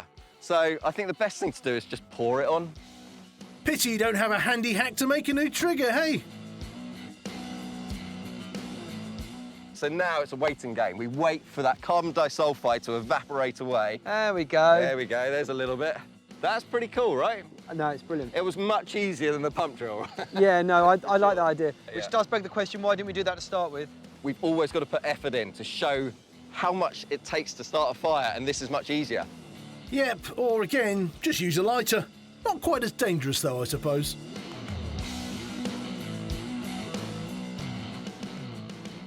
We've seen 3 different fires. Yeah. 3 different methods of starting it. Yeah. Which one's your favourite? This was brilliant. Yeah. That's a proper fire, because we are having marshmallows. Which is the only way to judge fires in my experience. Yeah, it was impressive. It was big. There was a lot of fire. Yeah, absolutely. I'm pleased with that. I'm full of refined sugar, so I'm a happy man. Hooray! I think we can all agree every survival expert should have potassium permanganate in their kit. Yeah. I never leave home without mine. And refined sugar. Yeah. Our survival episode has sadly burned out for now, so all that remains is for you to grab a can of sardines, a shredded plastic bottle, take your trousers off and head on out. See you next time!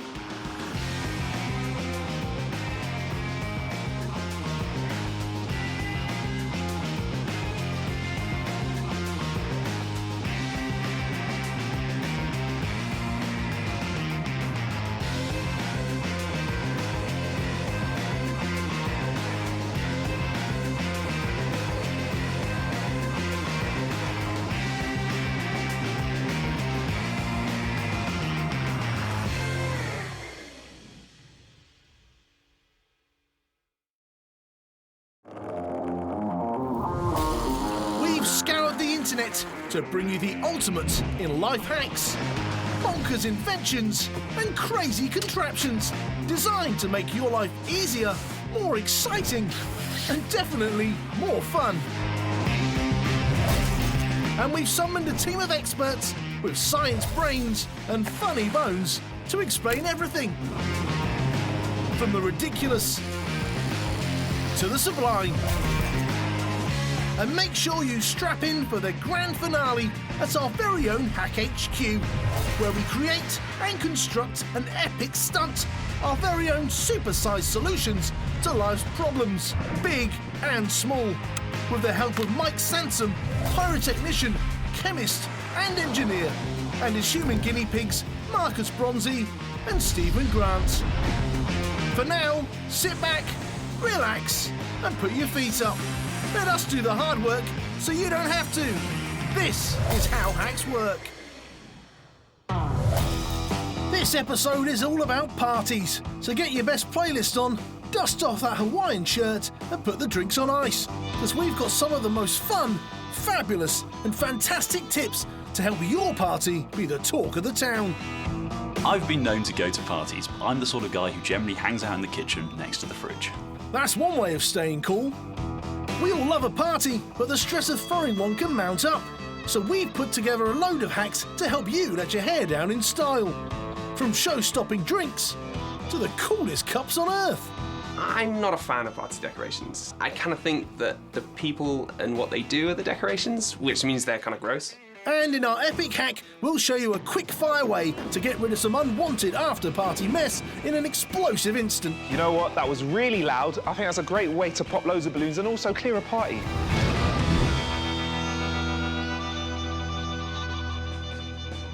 To get this party started, our first clip will show you how to pour your favourite fizzy beverage with grace and panache, instead of all over your guests.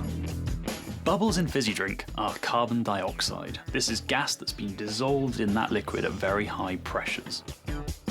By hacking a hole in a can, you can avoid these annoying bubbles forever, making sure that the only things getting messy at your shindig are your guests. As the liquid comes out of the can, it creates a vacuum behind it, and that has to be filled with air. The only way for air to get into the can is through the opening of the can, which means, in other words, it glugs. Glugging makes more fizz because it causes the liquid to move around much more violently. By cutting a hole in the back of the can, the air can get through the back instead of the front, so no glugging needs to happen. In other words, the liquid drops out nicely with minimal fizz. Any hack which means you can spend a few more hours in bed instead of the dreaded after-party clean-up is a massive hit. If impressing your guests with a visually spectacular but ultimately fairly pointless drink dispensing display sounds like your kind of thing, I've got the vid for you.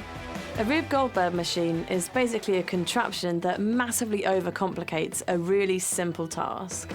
If this show had a middle name, Anna, it would be Overcomplicated. I've seen quite a lot of Rube Goldberg machines, but this one is particularly nice. The largest drinks fountain ever contained 50,116 glasses, which is over 1,000 loads in a dishwasher. I think with a lot of these clips for this show, a lot of them are sort of silly, frivolous, just, mucking about kind of things.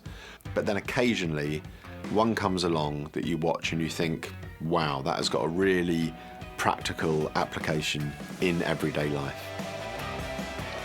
This isn't one of those.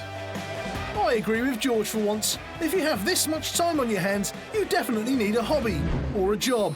A mad, manic miss. It's a nightmarish world not worth imagining. But if you ever host a party without a bottle opener, this hack may just save your reputation. Why I haven't thought of this before, I do not know. Because you've got a bottle opener? This hack works in a very similar way to a conventional corkscrew. You use the fork as a lever in order to get some traction on the top of the screw in order to pull the cork out. A lot of people think cork is just a manufactured product, but in actual fact it's natural. It comes from the bark of the cork oak, and it's harvested every 9 to 12 years. Wouldn't Chris be brilliant to have on your team in a pub quiz? Whether you're more likely to have a screw and a fork than a bottle opener is anyone's guess. But when the chips are down, this hack is an absolute corker. You've heard of skating on thin ice. How about drinking from it? Here's the perfect solution to keeping those summer party drinks cool. But please don't put your drink down and forget about it. It could result in a nasty slip on the dance floor. So by putting water in between the two cups and then freezing it, you're able to recreate the shape of a cup in ice. I made some of these, but I was really disappointed because when I put them in the dishwasher, they just disappeared. Avoid the pain of smashed glass by making your glasses freezing, extremely fragile and hazardously slippery. An ice-cool hit. Coming up, Mike and Marcus get gassy as they show us the best way to handle balloons at a party. Before unveiling the epic hack, an awesome way to get rid of them all at the end of the night. So far we've shown you an epic drink pouring technique, a corker of a bottle opener and an ice-cool drink container. But let's hit the internet to see what other party tips it has for our impressionable minds.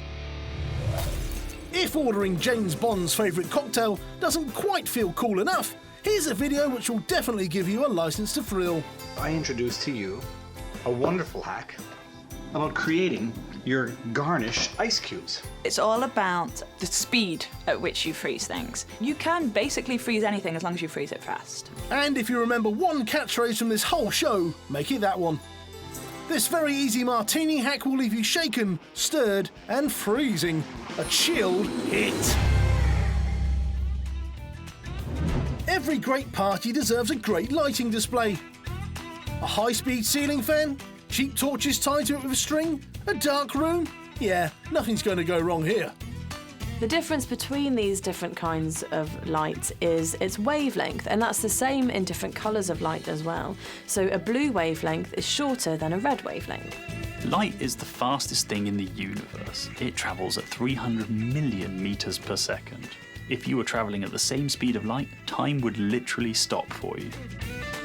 Budget-busting pyrotechnic display or borderline insane use of domestic torches. Oh, go on then. A fun-filled hit. Now, if you really want some watermelon juice, but hate how supermarkets sell it really conveniently in easy-to-dispense cartons with no mess, this hack's definitely for you. Just cut a hole in the top, mush up the insides, add a tap, and you've got watermelon on demand. Yes, this hack is literally cutting a hole in a melon. welcome to the future. If you think making a melon into a drinks dispenser is fun, wait till you have to clean it all up after you've managed to squeeze 2 small glasses of juice out of it. Warning, this definitely does not work with oranges. Water away to serve juice. Yeah, watching this one. Meanwhile, at the brain surgery school. Watermelon is very good for you. It contains lots of important vitamins and minerals, like most fruits. But one of the things that it does contain is choline. Choline is used to make up lots and lots of really important things in our bodies. I always say the key to any good party is a decent dose of choline. Watermelons didn't always look like they do today. In fact, ye olde watermelon would have made a pretty poor drinks dispenser. Back in the 1600s, watermelons looked like this. So what happened to them? It turns out that humans have selectively bred many of our fruit and veg to look totally different to what they do today. Peaches used to look more like cherries. Today's perfect peach is juicier, sweeter, and a whopping 64 times larger. But perhaps the most amazing of our frankenfruits is the corn on the cob. We've supersized it 1,000 times. They say big isn't always better, but we always say when it comes to fruit-based drink dispensers, it definitely is. Watermelons can range in size from 1 to 90 kilograms, and the world record is 156 kilograms of watermelon. You might have heard a few years ago the Japanese were making square watermelons because they just wanted them to snack better, which makes perfect sense. I've never been to a party where someone has requested watermelon juice, so for that reason and many, many more, this is a messy miss. Are you a fire starter? A twisted fire starter? You will be after this next video. If you don't even have candles, pour a little of olive oil in a bowl and drench some paper towels in the olive oil. This hack works because oil is more flammable than just paper on its own. So oil ignites at around 93 degrees Celsius, whereas paper will only ignite at 233 degrees Celsius. What you're doing is heating it up so the oil vaporizes, and this means it reaches the flash point, which is the point at which it can ignite and burn. Keep those fires burning and those coals turning with this flaming hot hack. A hit! If you struggle to keep your party guests entertained between courses, what you might need is an animated table. What's that, you ask? Keep watching! Playing an interactive cartoon on your dining table is a great way of stimulating conversation at your party while bringing a whole new meaning to TV dinners. The way this hack works is they've actually built a screen into the table itself, so they're just shining up this animation from underneath. I think there's so much potential with animated tables. We have this surface that we eat off every day and we don't utilise it to the maximum potential. There's so much we could do. I think if I was at a dinner party and this sort of thing was happening, I'd question what they'd put in the pre-dinner drinks. Whilst this is very clever, encouraging your guests to stare at the table for too long probably isn't the best way to get your dinner party off to a swinging start. So I'm afraid I'm putting my foot down and saying this is an impressive miss. While parties may be fun, clearing up after them certainly isn't. But one person who's found a nifty solution to this is our Mike at Hack HQ. Mike! Marcus! As you can see, I'm ready for our epic party hack. What you got in store for me today? I'm guessing something messy, impractical and hilarious. Today is our parties hack, and you can't have a party without balloons. Indeed. Well, unless you're over the age of 9. Yeah, but after a party, you got to go around popping all the balloons. It takes ages, and there's loads of mess. Yeah, well, I've got a hack later on that we're going to get rid of the balloons instantly, and it's all to do with the gas that we fill it with. OK, so what kind of things can we fill a balloon with? Well, get blowing. Oh, all right. So you can obviously inflate them with your mouth. Or we've got some other gases, like carbon dioxide, that you can make with household chemicals, like bicarbonate of soda. Chuck some of that in. Is that the same sort of stuff you use to make cakes? It is, exactly right. Let's chuck a load of that in. And then vinegar, a very weak acid. So if I pour the vinegar into there, you get a reaction between the acid and the alkali, and that produces carbon dioxide, which, look at that, an instantly inflating balloon with carbon dioxide. Yeah, I mean, that's pretty cool, but I still think that this is winning. What else can we put in a balloon? Right, so we've got some other gases. A very unreactive gas, like carbon dioxide, is argon. All right. So if I fill this balloon with argon... Why do you want an unreactive gas in a balloon? So you want an unreactive gas so you don't have any surprises at your party. You want something nice and unreactive so it doesn't blow up accidentally. Argon is an element, and it's a noble gas, so it means it's really unreactive. It barely reacts with anything. Okay. Carbon dioxide is a mixture of carbon and oxygen. There we go. So that's looking a bit better than my balloon at the moment, right? Filled it a bit quicker than that one, that's for sure. All right, tie a knot in that. You hold on to that one. See how that one floats. That was a little bit disappointing, mate. Lead balloon, wasn't it? Yeah, literally. So you've got a really dense gas in there, so it's much denser than the air around it, so it plummets to the floor and bounces. Okay, cool. A denser gas in a balloon means that it basically drops straight to the floor. Cool, but I want my party balloons to float, Mike. So I've got another gas here, helium. Right. Now, if you turn that valve on the top, yep, screw that in. That's it. That fills up really quickly. Yeah. Good? That's a good-sized balloon, yeah, thank you. Right. Tie a knot in this one, and then you see how this one goes. That's what I'm talking about. That's the kind of party balloon I need. Way better than this. Much, much better. And it's a non-reactive gas, so it's nice and safe at your party. Cool. So different types of gases work with balloons differently. So a heavy gas would make a balloon drop to the floor. Something like helium that's light goes up, but we want them to be unreactive. We want them to be unreactive. Right, so even though helium's cool, you're saying we need a light reactive gas for our epic hack. Exactly, so the hydrogen is light, just like helium, but it needs to be reactive, and I'll show you later on why we need that. Join us later when we show you the ultimate hack for a task you had no idea you needed one in Mike's balloon popping epic hack. In our fun-filled party episode, we've already shown you how to serve the coolest party drinks, a show-stopping music display, and how to entertain your next dinner guests. Coming up, we really crank up the entertainment factor with a macabre music hack, a cool way of chilling your wine, and the party popper to end all party poppers. This video will definitely make your next Halloween party playlist bone-chilling. If you didn't think playing vinyl was quirky enough, how about doing it with a skull? Yeah, this is a clip from the video 101 Ways to Summon the Devil. If you look closely, you can see a little wire going down by the bird's beak. That sharp implement is feeling the ridges in the vinyl, and then it's going to what's known as a contact microphone. Information about the music is encoded in the grooves of the record, and as the needle gets pushed over them, it vibrates in a specific way. So records are made from a type of plastic called polyvinyl chloride, which most people know as PVC. In the past, it was actually made from shellac, which was a lot more brittle and had a good chance of breaking. So what is shellac? Shellac is made from the secretions of a tiny bug called the lac beetle, which lives in Asia. The beetle feeds from sap in trees, which is transformed in their body and excreted almost constantly while they eat. The shellac is scraped from the bark of the trees and heated till it liquefies. It's then filtered to remove bark, bugs and impurities. The thick, sticky shellac is dried and broken into flakes to be sold as a natural form of plastic. As well as making early records, shellac's flakes can be dissolved in pure alcohol to make nail varnish and wood sealants.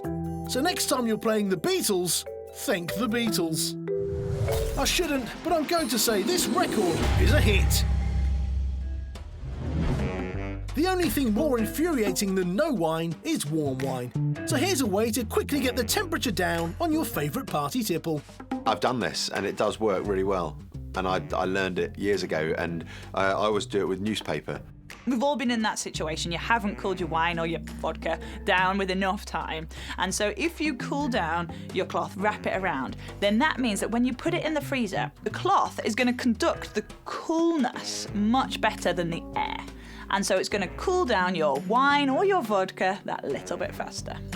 My thought with this clip, watching it, is it's red wine he's doing it with. Does he know nothing? For the party host who has remembered nearly everything, this is a vintage hack, a hit. Bread and cheese, knife and fork, yin and yang. Some things just go well together. And for this show, parties and poppers are a marriage made in heaven. Look Looking more like a weapon from Mad Max than a party accessory, this is one serious piece of kit. Could you just have a huge party popper rather than lots of small party poppers? Or is that a bomb? This hack is really simple. You take like a hairpin lever, attach all of the party poppers on one side and all the strings to the other side. When you pull on the string, it rubs the gunpowder paste against the paper, and that small amount of friction creates a small amount of heat, and that heat is enough to set off that gunpowder. Was it worth all that effort? Probably not. Did it get a big cheer and make everyone laugh? Yes! Then it's gotta be a party-starting hit. If you absolutely hate balloons after a party and want to see them not only cleaned up, but destroyed, this next hack is for you. Let's just ignore the fact that getting them all in a massive line like this probably takes 43 times the effort of just picking them all up in the first place. Pops one, then the other, then the other, then the other. Will it go? Will it not go? And I just don't think I've been in that much suspense for like 20 balloons all in a row. It's not really cleaning up, is it? I mean, it's making loads more mess. Laser actually started off as an acronym. So it was light amplification by stimulated emission of radiation. But lasers that produce light completely by themselves aren't technically light amplifiers. They are optical oscillators. So lasers shouldn't be called lasers. They should be called losers.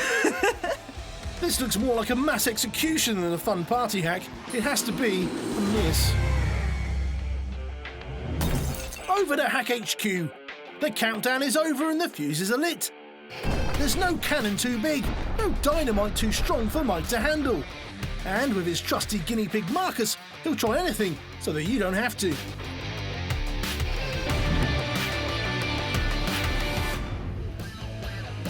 Earlier at Hack HQ, we gave you an explosive science lesson showing how different gases behave when used to inflate balloons. Now it's time to show us how to call time on any party with our amazing balloon-popping epic hack. And knowing Mike, that's probably going to involve something a lot more complicated than a pair of scissors. Might get my goggles on for this one. All right, this looks all right, Mike, but how are we going to get rid of them? This is Mike, so I'm guessing the answer isn't going to be wait till they come down by themselves. So pleased you asked. In these balloons, I've got a light, very reactive gas. Right. Hydrogen. Knew it. Pop on your ear defenders. Now, when I light this, it burns. Whoa! Explosively. What happened there? So, my blowtorch, it melted that balloon, which caused it to burst. Now, inside there was hydrogen. Oxygen in the atmosphere reacts with it, ignites with the blowtorch, and a big bang. OK, so hydrogen and oxygen mixing with a little igniter means you get a big explosion. Exactly. Whoa. I could feel it. You really can, can't you? I can do better than that. Better than that? Much better than that. So if I combine the two gases, the oxygen and the hydrogen, in one balloon, it would be a much bigger explosion. All right. Yeah, that sounds like a great idea, Mike. Are you ready for this one? Got no choice, Mike. No, right. You ready? Guess so.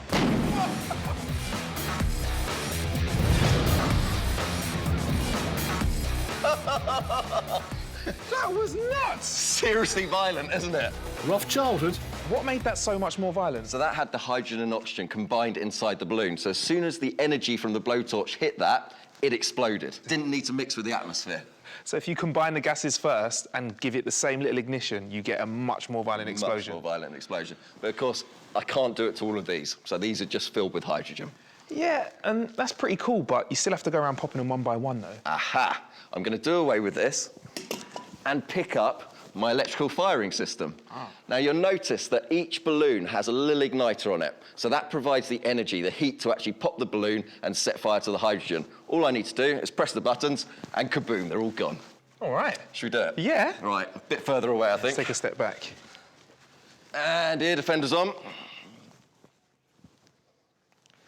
Right, OK, so the firing system is armed. Right. All I need to do now is press the buttons. You ready? Yes. 3, 2, 1. Of course, to avoid having to use this hack in the first place, you could not fill your balloons up with highly reactive gases. Yes! All right, you might have missed a couple, but that was awesome. I can sort that out.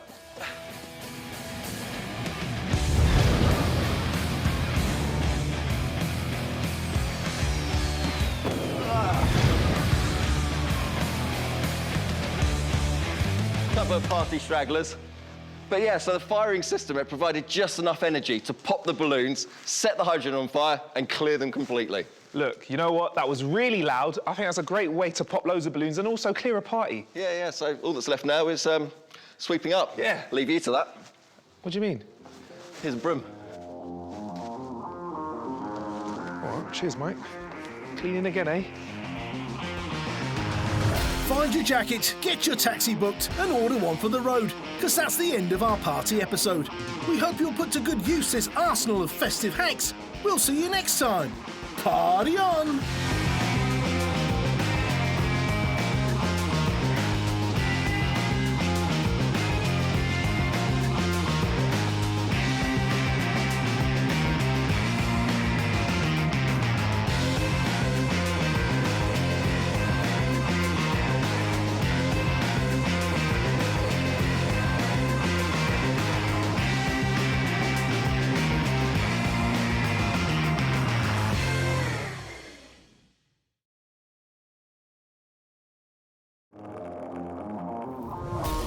We've scoured the internet to bring you the ultimate in life hacks, bonkers inventions, and crazy contraptions designed to make your life easier, more exciting, and definitely more fun. And we've summoned a team of experts with science brains and funny bones to explain everything. From the ridiculous to the sublime. And make sure you strap in for the grand finale at our very own Hack HQ, where we create and construct an epic stunt, our very own supersized solutions to life's problems, big and small, with the help of Mike Sansom, pyrotechnician, chemist and engineer, and his human guinea pigs, Marcus Bronzy and Stephen Grant. For now, sit back, relax and put your feet up. Let us do the hard work so you don't have to. This is how hacks work. This episode is all about the weird and wonderful world of pets. Who knew the internet would be so full of hilarious animal videos, eh? These dogs, even without human riders on the surfboards, can actually surf waves. And they look pretty cool. I did not know dogs could do this. This is clearly a key dog skill that should be bred into more dogs. So in that spirit, we have sniffed and snouted out the very best animal clips to help give you the tips you need to be a responsible, caring and attentive pet owner. And there's a clip of a tortoise playing football. And we'll also be checking into Hack HQ for our epic hack, where we watch them build a nifty compressed air rocket before unveiling an awesome tennis ball cannon for the ultimate game of fetch. I've got to admit, Mike, that is the perfect pets hack.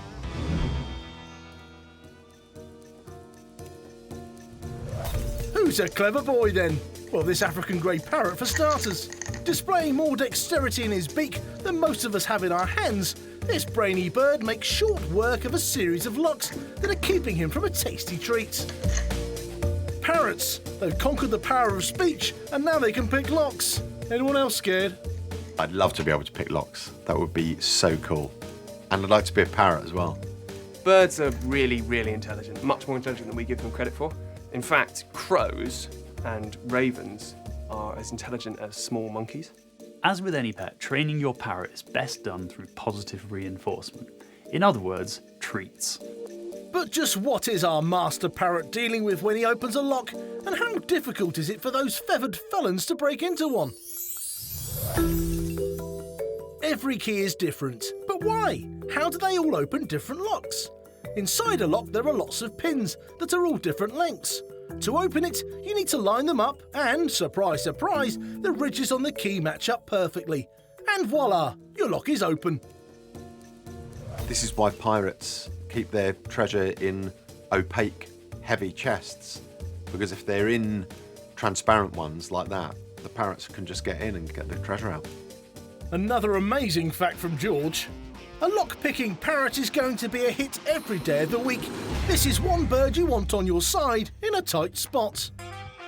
The Akita is a hardy Japanese mountain dog, famed for their loyalty and ingenuity. When this one was having trouble with a door, his owner knew just a few words of encouragement would save him the hassle of actually opening the door for him ever again. Good boy. This is classic dog behaviour, being so eager and bounding and sort of enthusiastic. Oh, let me in, I want my food.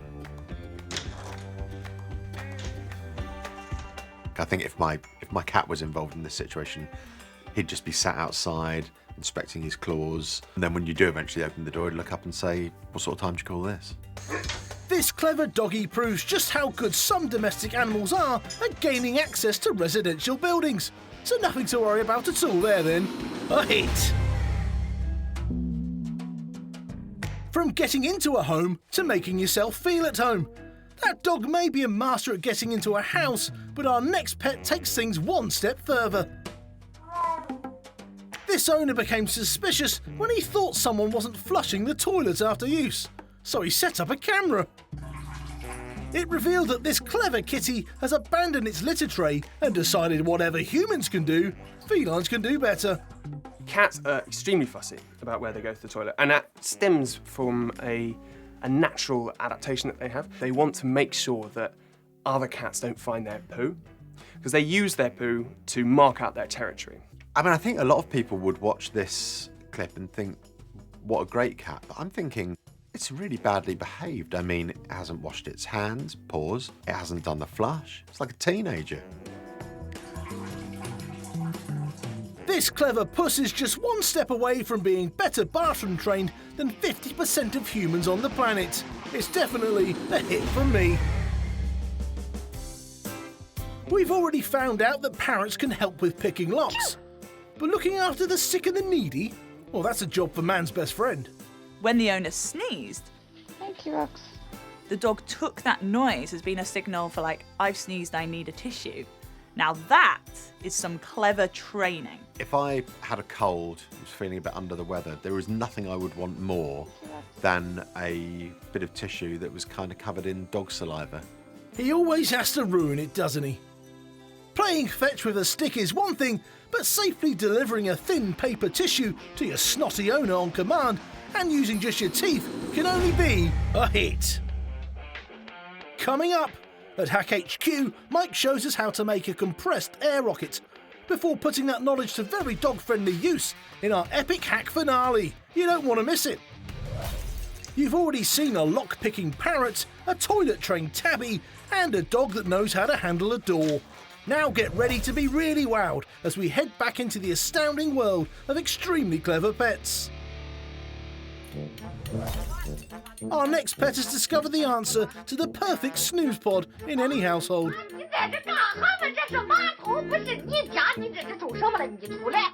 I'm not entirely sure what language that lady's speaking, but I think the translation is, oh my God, look at that poo, it's alive. The cat in the toilet it's a masterpiece of nature's engineering that the cat fits so perfectly into that tiny space. Bed, toilet and water. All this cat needs now is a food source, and he's got the best kitty condo on the block. I don't know why it surprises me. I suppose because I think it's wet, but maybe it's a dry toilet bowl. It must be. That toilet seat is covered in fabric, I think, sort of padded, absorbent fabric. That's a bit weird. Yes, George, the toilet seat fabric is definitely the weirdest part of this clip. With such a noisy owner, this could be the perfect solution to a quiet night for this puss. Until someone wants to use the toilets, this one's a miss. If there was still any doubt at all as to how similar animals are to humans, just look at how happy this guinea pig is, who's found a tasty way to keep cool on a hot day. This is utterly charming, isn't it? I mean, it's one of those real heart-melting moments. Great idea, great way of keeping a guinea pig cooler. Interestingly, guinea pigs actually live at a slightly higher temperature than humans. Guinea pigs can suffer from heat stroke and they get like a bright red tongue, something known as a wet chin, and they can start looking a little bit unhappy. Of course, a guinea pig would eat an ice lolly, yes, because ice lollies have the taste of fruit and guinea pigs love fruit, amongst other things. This little guy's making the most of having to live with human beings and learning how to survive the hot weather without even breaking a sweat. 2 paws up for him. This next clip is proof that cats can be trained to do things, as long as they directly benefit from them, obviously. For cat owners who are tired of having to fill up pet bowls every single day, we give you the self-serving water cat. Well, that certainly beats drinking out of the toilet. Cats are relatively fussy about what they drink because they prefer to drink from running water compared to still water. We think that this is because in the wild, running water is more likely to be safe to drink compared to stagnant water, which might contain harmful bacteria. This is fine, this is all well and good, but when I can train my cat to fill the kettle, make some tea, and bring up a tray of tea and toast and marmalade in the morning, then I'll feel like we're making some progress. For today's busy cat owners, this resourceful Mog has taken one responsibility away, a refreshing hit. If you've ever looked at your dog eating and thought, oh, how delightful that is, I wish I could slow it down so I can savour every slobbery, disgusting mouthful for as long as possible, then you're weird.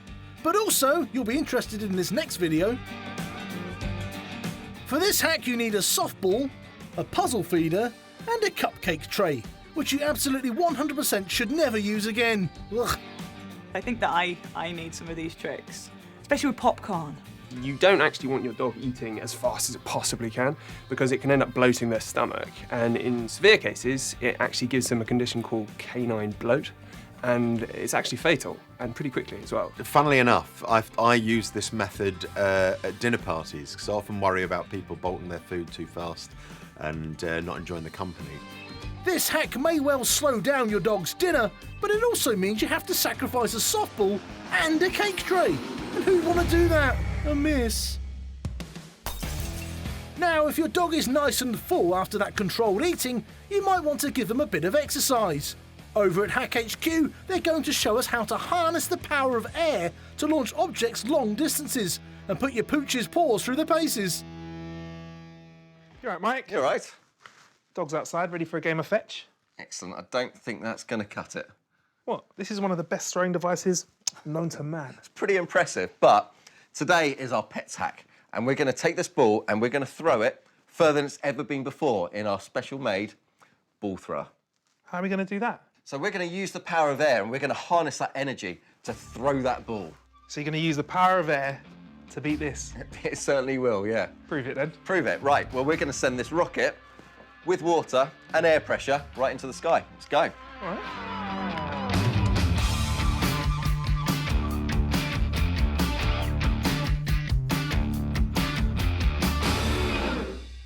Okay, right, I've put some water in the bottle already. Right. Now, if you get the bike pump and put that nozzle right in the end there. All right. Why have you put some water in the bottle then? So that's going to act as our fuel, our propellant. So when we've got the air pressure filling up this bottle, it's going to create a huge amount of force in there, forcing that water out, and then you get a reaction coming straight down, and that's going to send that flying straight up in the air. Awesome, so we're going to use this pump to put loads of pressure in the bottle. Yep. And that combined with a little bit of water at the bottom is going to really get it up there. Shoot it up. All right, cool. Right, ready for it? Yes. Right, Step back a little bit, yeah, otherwise you're going to get drenched.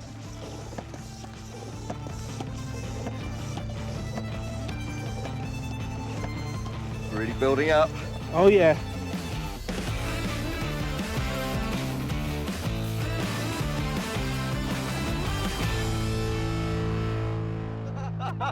Whoa. That went really far. I reckon that probably went about 30 or 40 metres. I can't even see where's it gone? I have no idea. That was impressive. So we're going to use the same sort of pressure to get a tennis ball further than anyone has ever thrown one before. Exactly right. The fact that air can exert so much force is exactly what we need to fire that ball. Perfect for our pets hack.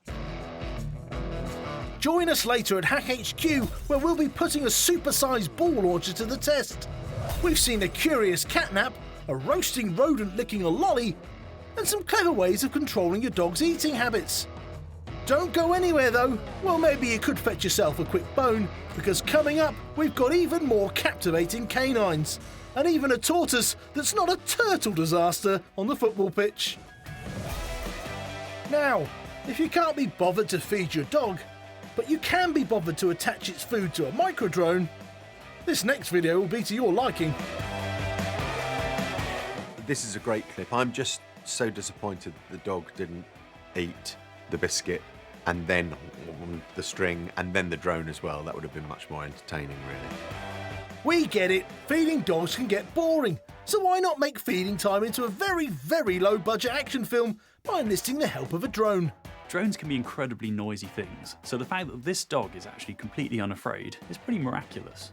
These 51 seconds prove just how far some humans will go to avoid any kind of manual labour. Bravo! This is just a glimpse of the future. In years to come, this is how we will get our food. You know, our AI overlords will send their whirling drones, and these hoppers of nutrient-rich porridge will just drop into our mouths while we're on our mobile phones. It's just how it's going to be. We have to accept that. Trusting your loyal pet not to mistake your expensive drone for a big tasty treat could easily turn into disaster. So, if you want a dog, get a dog. If you want a drone, get a drone. But please don't mix them. A hack, miss. Okay, forget everything I just said about not mixing dogs with drones, because it turns out they're the perfect substitute for a tennis ball. This owner discovered he could entertain his dog for minutes with nothing more than an expensive remote-controlled microdrone. The only difference between this and a tennis ball, if your dog eats it, chances are you don't have about 17 more of them lying around in your garden. My cats would just, I mean, they're already anxious. If they had a drone whirling around near them, I think they'd just go berserk. Be fun to try though. Most dogs would have been scared of a drone like this, but you can train a dog not to be scared just through familiarity. They basically see anything move and they think it's prey. It's in their DNA. I think this dog is hunting. It wants that drone gone, out of its life, kaput. Again, despite this being quite funny, it's not really going to save you much money. An expensive miss. Some clips on this show need a bit of context to explain what's happening. This one needs only 2 words: surfing dog. Some dog owners just can't go anywhere without their loyal mutts.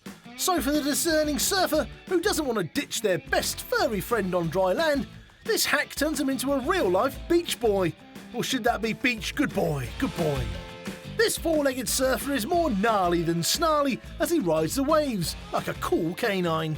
Dog surfing is definitely a thing, and in America for the most part, and they have dog surfing competitions, and that's been going on since the 1920s. So just to be clear, surfing dog competitions have been around for longer than the Football World Cup.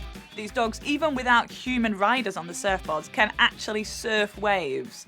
And they look pretty cool. This is what California does to people. You see dogs elsewhere, they're working, they're running, they're fetching the newspaper, fetching the slippers. The ones in California, they're just surfing. I'll say it again, surfing dog. 100% hit. If you think dogs are the only pets that enjoy a good bit of ball play, you definitely need to see this next critter. I don't think I've ever seen a tortoise move that quickly before. Forgetting for a moment the laid-back characteristics of his species, Bubba the tortoise loves nothing more than to chase a ball around the kitchen. Like a reptilian Ronaldo, he's almost a blur as he keeps up with his favourite toy. Until it goes out for a throw-in. That would probably be one step too far even for Bubba. The thing I love about tortoises is they can live for such a long time. Steve Irwin and Charles Darwin cared for the same tortoise called Harriet.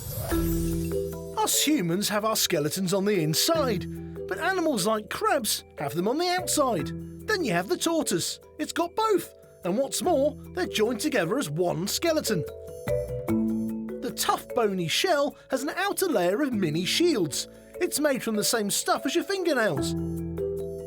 As the tortoise grows, new rings are added to these shields, just like tree rings. The older the tortoise is, the more rings each shield has. They make the perfect tortoise protection device. They look a bit like pies, I think, don't they, tortoises? So I suppose if you went near it with a pie dish, or with oven gloves, it might be anxious and run away. Bubba is so fast, I think we should have a heavy tortoise rematch. And this time, no head starts. This shell just scored a direct hit.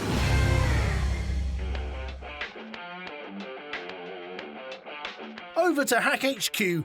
The countdown is over and the fuses are lit. There's no cannon too big, no dynamite too strong for Mike to handle.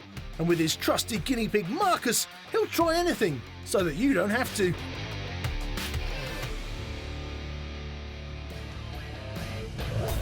Earlier on at Hack HQ, we saw how the power of air and water can be used to launch objects into the air.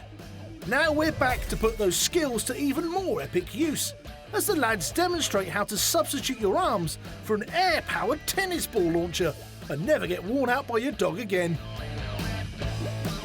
Tell you what though, Mike, I still think this is the best ball thrower known to men. Go on then, give it a go. Go on, Max. Wow. Look at that. Not bad. I mean, that's about 25 metres. Yeah. But I can do much better than that. This is the Ball Launcher 5000. It runs on compressed air. We've got an air compressor there. That fills up a tank that's inside. Now that's at 5 bar of pressure, 5 atmospheres, which is the equivalent of being about 40 metres underwater. Okay, right, so using the same principles as we use with the bottle rocket, you're going to be pumping 5 atmospheres worth of air into this box, and that's going to fire the tennis ball a little bit further up the field than my strong arm did. Yeah, quite a bit further than your strong arm did, yeah. Still seems like a lot of effort just to get a ball a bit further up the field. Ah, well, that's where I've got this lovely little gizmo inside. As soon as the ball gets put down, it's got a sensor down the bottom and it fires it straight back up. So we can sit back, have a cup of coffee and watch the dog do its work. All right, I'll put the kettle on and let's get this going. Right.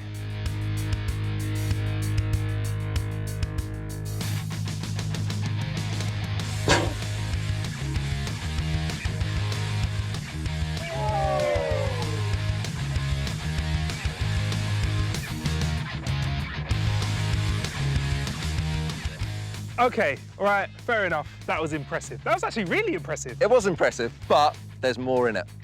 I can crank this up to 9 bar, 9 atmospheres of pressure. That's going to shoot it way further. There's only one person that's going to love it more than me, and that's Max the dog. Let's do it. Let me do that. Crank. Crankage?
Wow, I think that was about 100 metres and I didn't even have to reload it. I've got to admit, Mike, that is the perfect pets hack. You've made it more fun for the dog and less work for us. Yep, the power of compressed air does it again. We are a planet of pet lovers, and the one thing we love as much as animals is watching them do funny things. So take today's tips, your nearest furry, feathery or scaly friend, and make some lovely, heartwarming and hilarious hacks.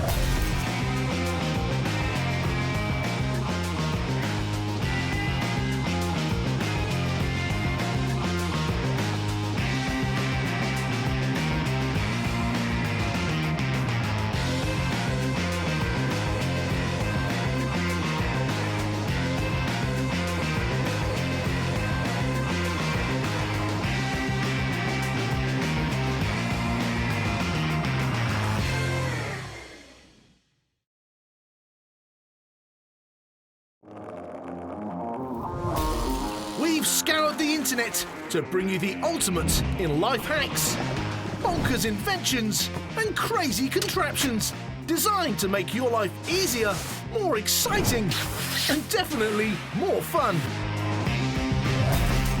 And we've summoned a team of experts with science brains and funny bones to explain everything. From the ridiculous to the sublime. And make sure you strap in for the grand finale at our very own Hack HQ, where we create and construct an epic stunt, our very own supersized solutions to life's problems, big and small, with the help of Mike Sansom, pyrotechnician, chemist and engineer, and his human guinea pigs, Marcus Bronzy and Stephen Grant. For now, sit back, relax and put your feet up. Let us do the hard work so you don't have to. This is how hacks work. In this episode, we mean business, quite literally, as we show you how to really boss it on that next work trip. If you hate going away and want as smooth a ride as possible, we've got just the hacks for you. You can try and reduce your own experience of turbulence by sitting over the wings of the planes. Look no further for the most ingenious solutions to your infuriating business trip troubles. From packing like a pro to pimping your in-flight films. And a hotel breakfast fit for a CEO. Plus, we'll be putting 2 custom cases head-to-head in a high-octane race around the airport in our epic hack.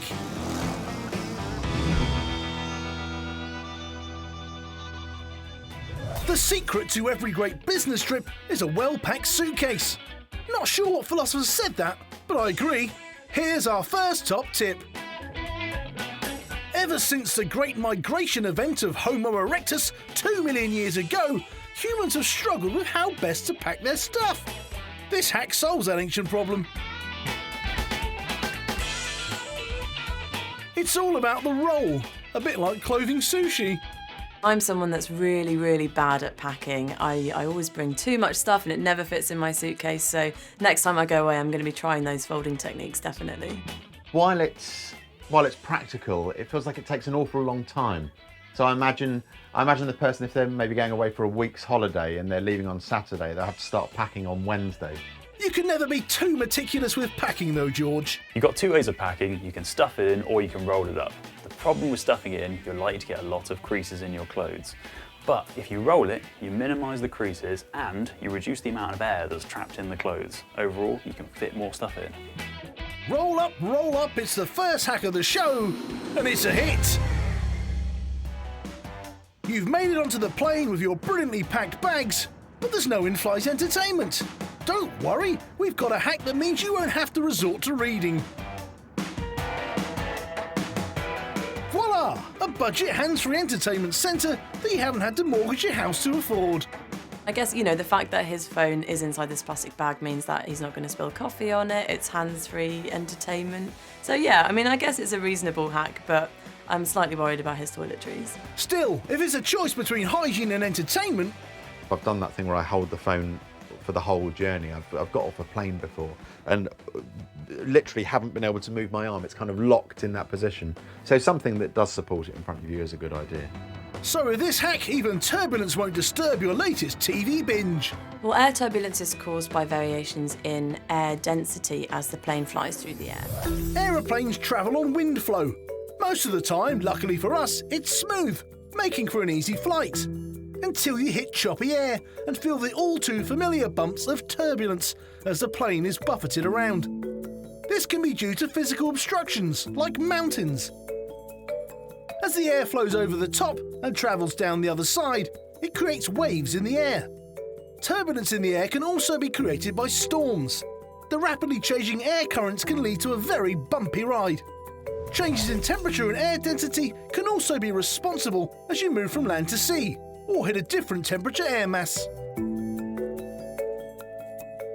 You can try and reduce your own experience of turbulence by sitting over the wings of the planes, because the fronts and the backs of planes tend to move the most during turbulence.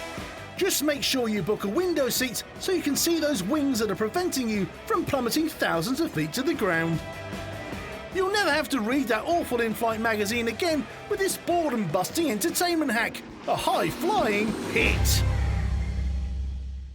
Boring plane journeys are a great time to grab some rest, and here's a great way to maximise your mile-high nap time. With this simple fold technique, your trusty hoodie will transform, as if by magic, into a pillow. This makes those tiny pillows they give you look even more useless. The question is, would a businessman bring a hoodie on his business trip? He might budge to bring a pillow. He would if he was like a really cool businessman, Chris. I think it's very practical. I worry that maybe it's going to be a bit dense. I know certainly when I've been camping before, I've tried making clothes into pillows and it's just a bit too, it's like putting your head on a football. I'm quite a big fan of the shoulder of whoever's next to me, so I don't really need the travel pillow as much as others. This hack is dedicated to anyone who's ever travelled with Andrea. I find it quite easy to nap, but it's not really very practical because I'm usually the one driving. Now, it goes without saying that the one thing that all airplane passengers fear the most is, of course, missing the food trolley. But why does food taste so much different up in the air?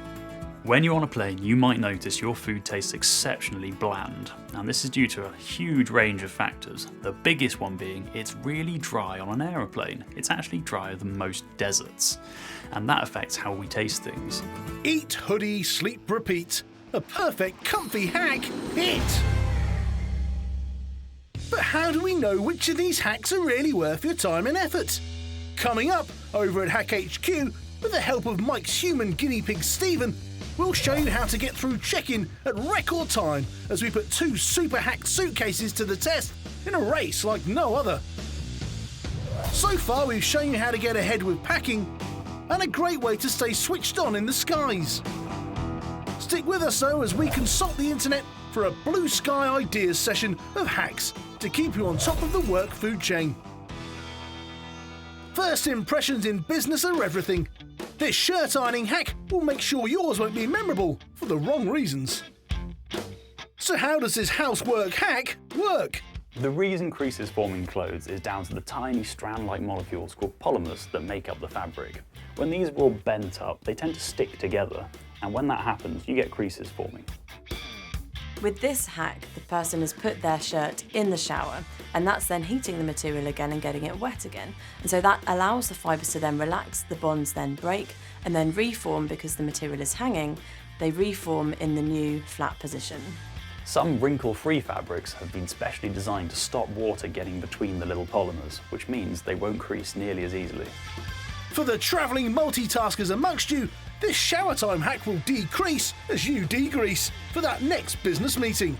A time-saving hit! If your attempt at the last hack failed miserably, you'll now be left with a soaking wet, albeit creaseless shirt. Here's how to dry it like a boss. It's kind of cool, but you feel like you'd probably just go out with a damp shirt whatever happened. Hate to be the voice of doom, but I think I'm with Andrea here. To get your clothes to dry quickly, you need to have 3 factors right. That's temperature, humidity, and a movement of air. If you can have low humidity, high temperature, and lots of air movement, your clothes are going to be dry in no time at all. Pretty much rule 101 of business is, don't go out in soaking wet clothes. A moist miss, I'm afraid. Luggage is probably the most important item in any business traveller's possession. How about doubling that up with your mode of transport? This case will suit any business person in a rush, and with reinforced wheels, it's guaranteed to take the strain so you don't have to. How is it moving though? Magic? Sadly no. There's a motor installed at the bottom of the case. Obviously. Passengers walking around the airport terminal can walk up to 1 kilometre, which can be about 20 minutes. On one of these pieces of kit, you can cut that down to a 7-minute fun ride. Who would say no to that? Maybe someone who thinks somebody they know might see them. He probably won't save time not being in a car because it looks slower than a car, but certainly getting around in the airport, oh yeah, he's going to be a lot quicker. But it does bring about a whole new meaning to the term speedy boarding. A really good hack for any business traveller. Just don't pack anything fragile near the seat. A high-octane hack hit.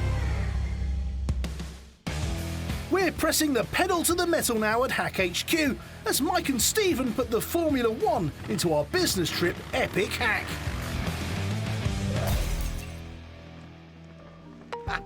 I'm looking forward to today. Business hacks, that's what we want, business. 21st century. The world I was brought up in, water cooler meetings, I'll talk to your people, I'll email it to you. Not the Mike's world of just crud and stuff everywhere and just, oh, I'll throw an engine in and blow this up. This is what I want, this is the future. I can teach him a few things, maybe space age instead of Victorian age. That's what I want. I'd love to see you trying to teach Mike a few things. Mike! Stephen. Hello, mate. How you doing? I'm fine, I'm business trip ready, suited, suitcase.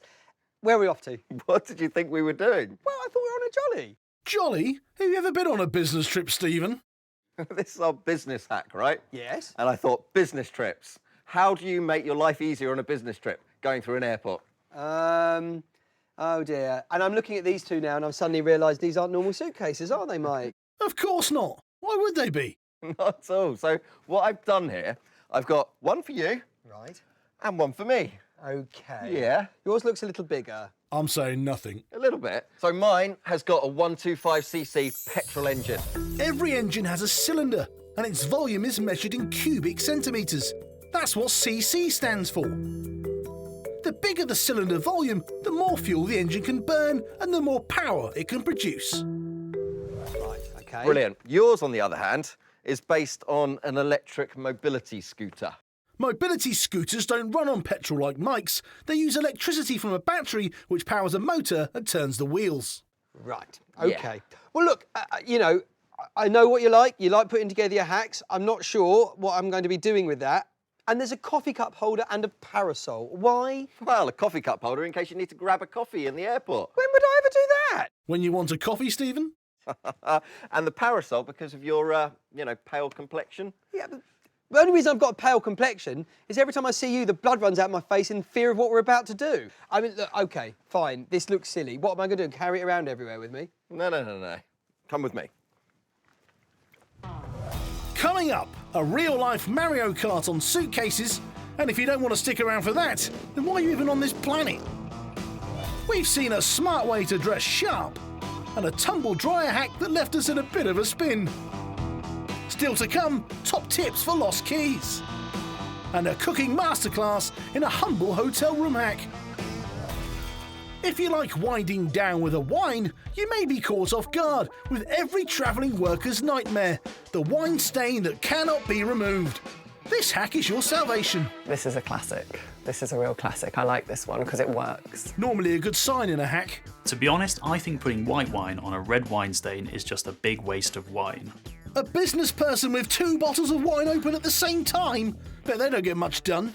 The reason this hack supposedly works is because of the alcohol content. Now, alcohol is actually quite good at dissolving stains, but you need a lot of it to work properly. This hack works even better if you can use stronger alcohol. So something like gin or vodka would be even better at getting that red wine stain out. But just make sure you're using a clear coloured alcohol, otherwise you're just going to make the stain even worse. And remember, if you're raiding the minibar for this, check the prices before you open anything. So the stronger the alcohol, the better it is at stain removal. But how does alcohol remove the stain? Alcohol molecules have 2 distinct parts, a non-polar group and a polar end made up of oxygen and hydrogen. The oxygen atom is slightly negative and the hydrogen is slightly positive.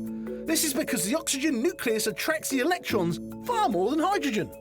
And when there are lots of polar molecules together, the slight positive and negative charges are attracted, creating weak interactions.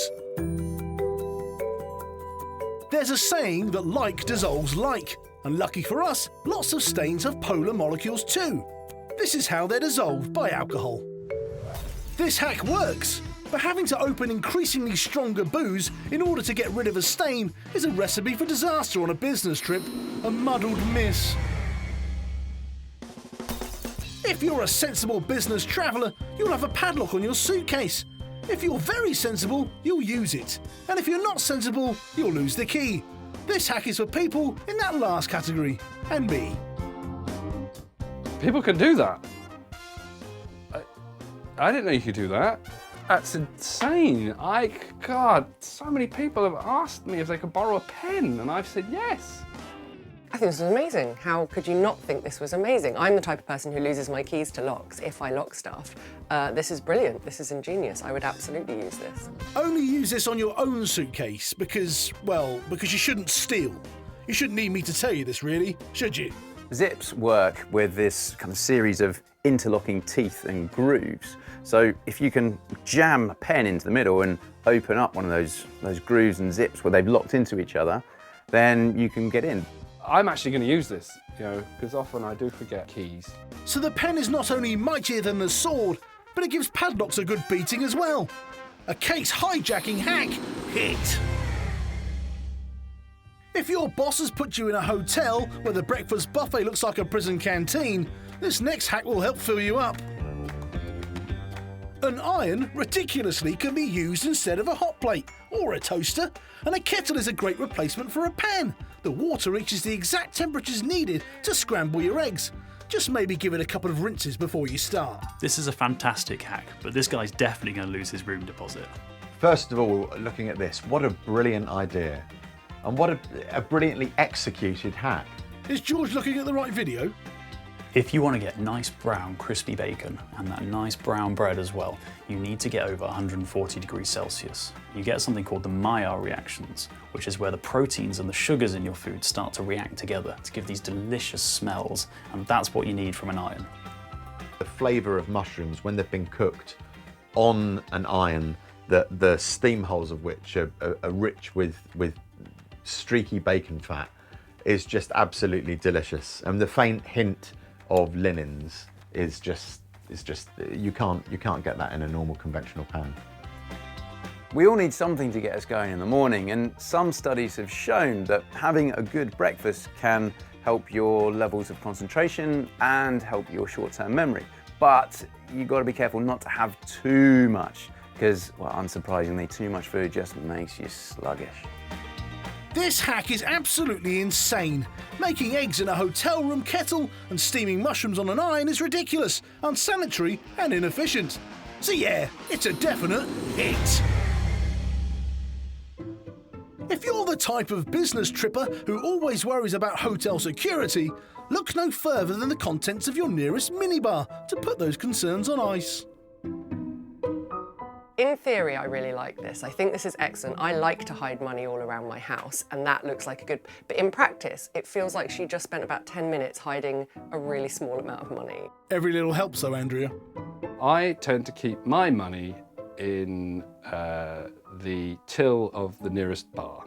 OMG, me too! Cola has an ingredient called phosphoric acid.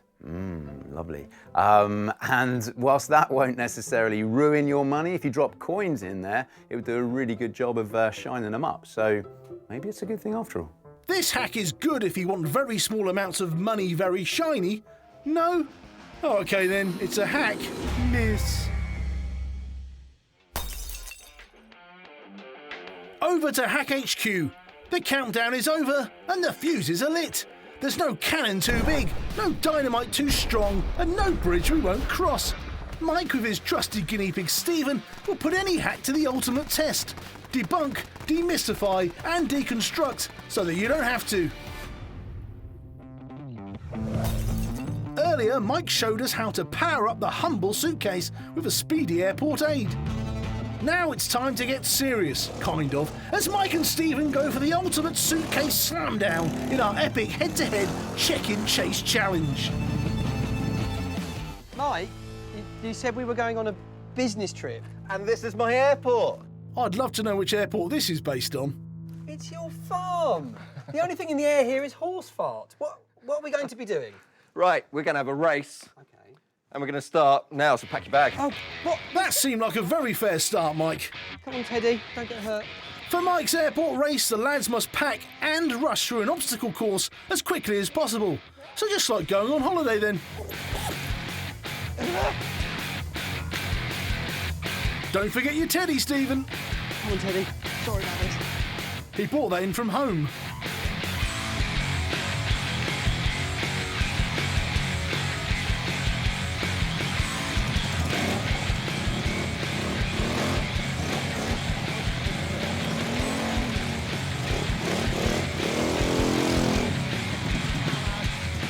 Mike's petrol engine means he's off to a turbo-boosted start.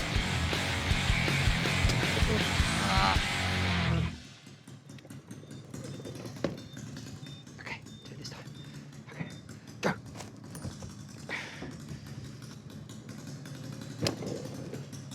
Yeah!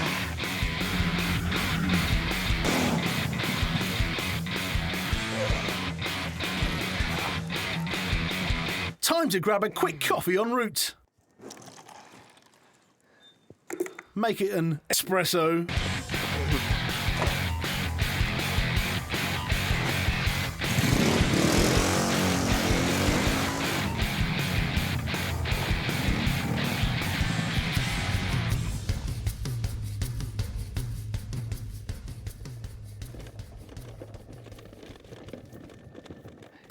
Wrong way.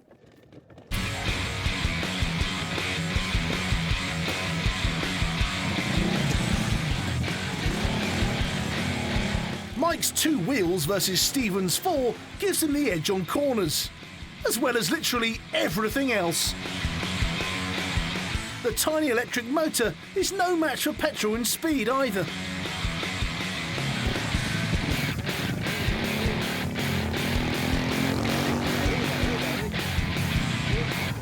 What is this hack proving again? That a motorbike is faster than a suitcase? Did anyone not know that? Buy coffee.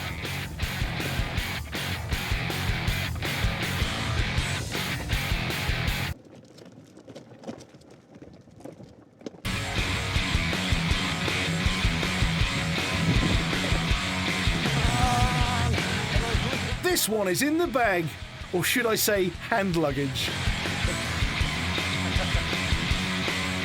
Right, yeah, I'm still with a shout. Hang on. Teddy's got you, Red. Maybe I spoke too soon. We've got you, mate. Household winner! That's a complete fix. Who's that? Oh, Mike. I forgot about you. I got through the winner line. What's that, Teddy? Oh, yes, Mike's the loser. What a nightmare. Bye-bye. Teddy says bye-bye. Bye-bye. Hello, Multibility Suitcase wins today.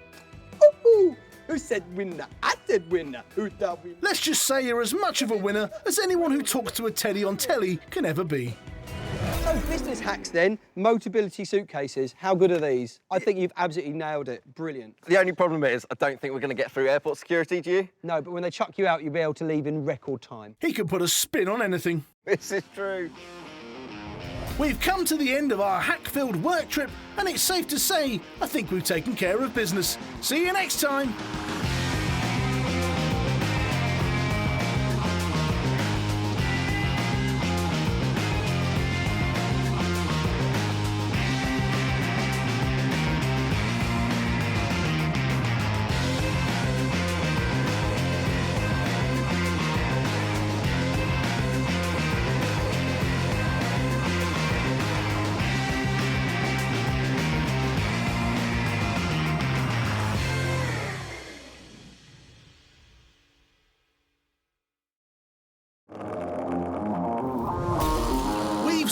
Internet to bring you the ultimate in life hacks, bonkers inventions, and crazy contraptions designed to make your life easier, more exciting, and definitely more fun. And we've summoned a team of experts with science brains and funny bones to explain everything. From the ridiculous to the sublime. And make sure you strap in for the grand finale at our very own Hack HQ, where we create and construct an epic stunt, our very own supersized solutions to life's problems, big and small, with the help of Mike Sansom, pyrotechnician, chemist and engineer, and his human guinea pigs, Marcus Bronzy and Stephen Grant.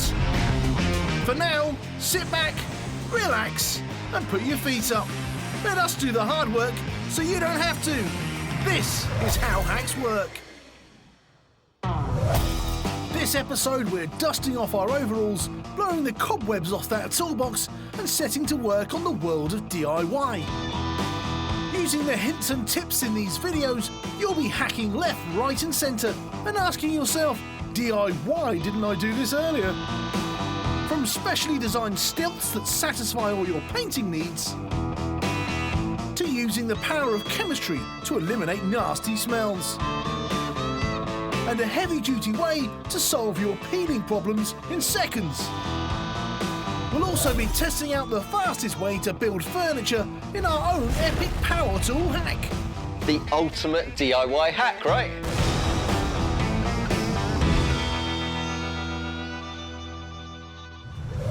First up, a broken light bulb. Not a problem for the humble potato. It makes me love carbs even more than I already do. My one warning would be just make sure you've got no current anywhere near that light bulb at the time, otherwise you're going to end up with fried potatoes. The problem when something gets really hot, like a light bulb filament, is it starts to react with oxygen in the air. So what we have to do is get that out of the way. We suck all the air out of the bulb to make a vacuum, or we can put a gas in that doesn't react at all. So that's why your bulb is always enclosed in that glass dome. But what happens when a light bulb smashes? Time to see it in slow-mo. If that bulb cracks, what's going to happen is all that air is going to rush in from the surroundings because the pressure inside is lower than the outside. It's an implosion. But then what happens? The oxygen hits the hot filament, it reacts violently, and then it explodes. So it's Mighty Spud to the rescue, proving not all superheroes wear capes. Some wear delicious peelable skin. A helpful carbohydrate hit. Next to changing a light bulb, drilling a hole is probably the most common DIY activity. It's also the messiest. Not anymore though. Observe. I love the drill cone. It's brilliant, especially if you're drilling into plasterboard in your house, putting up a picture or something. It just gets everywhere, and then you have to get the hoover out afterwards, and what was a small job becomes a huge job, which you just think, oh, why bother? So something like the drill cone, it's so simple, and it just saves so much time. I love it. I tell you what I did do once. This is absolutely true. I tried taping a vacuum cleaner with gaffer tape onto the edge of the drill to try and suck the dust as I was drilling. What about epic drilling though? Some of the deepest holes that have ever been drilled are in the gas and oil industry, where you're drilling down through the Earth's crust, down, down, down, to hit that oil field and to be able to extract that. Sorry, Rob, we don't have any hacks with people drilling into the Earth's crust. We're more about, you know, DIY and stuff like that. Jeez. This mess-reducing tip is one less reason to put off that DIY job for the 50th time. Go on, get it done. A brill, drill, hit. This next video shows you how to get hooked on fizzy drinks. Literally. Why stop at the ring pulls? Just put the cans up. You haven't got space in your fridge, just put a can up, you know, and then when you pull it off the wall, it'd probably open it, wouldn't it? So put the cans up. I sort of flinched a bit when he was bending the aluminium ring pull, because with metals, when you bend them, actually they become more brittle. So if you're going to bend this ring pull, actually what you might end up doing is introducing some kind of weakness to the material, and this could endanger your pictures or your photographs or whatever that's hanging on the walls. There are over 200 billion cans of fizzy drink sold every year. Enough ring pulls to hang up a separate poster of nearly every Fast and Furious movie. But how do they actually work? Like most things on this show, it isn't as simple as it seems. It's a complex 2-lever system. When you first start to open the can, the pivot point, or fulcrum, is at the very end of the tab. This is called a second-class lever. Just like when you lift up a wheelbarrow and the load lifts too, as you pull the tab, it lifts the rivet and this vents the pressure from the can. This causes the forces on the lever to change. The fulcrum is now in the middle of the rivet and has become a first-class lever, just like a seesaw. Now when you pull the tab up, it easily breaks through the scored aluminium, allowing you to open it. The perfect way to enjoy your drink.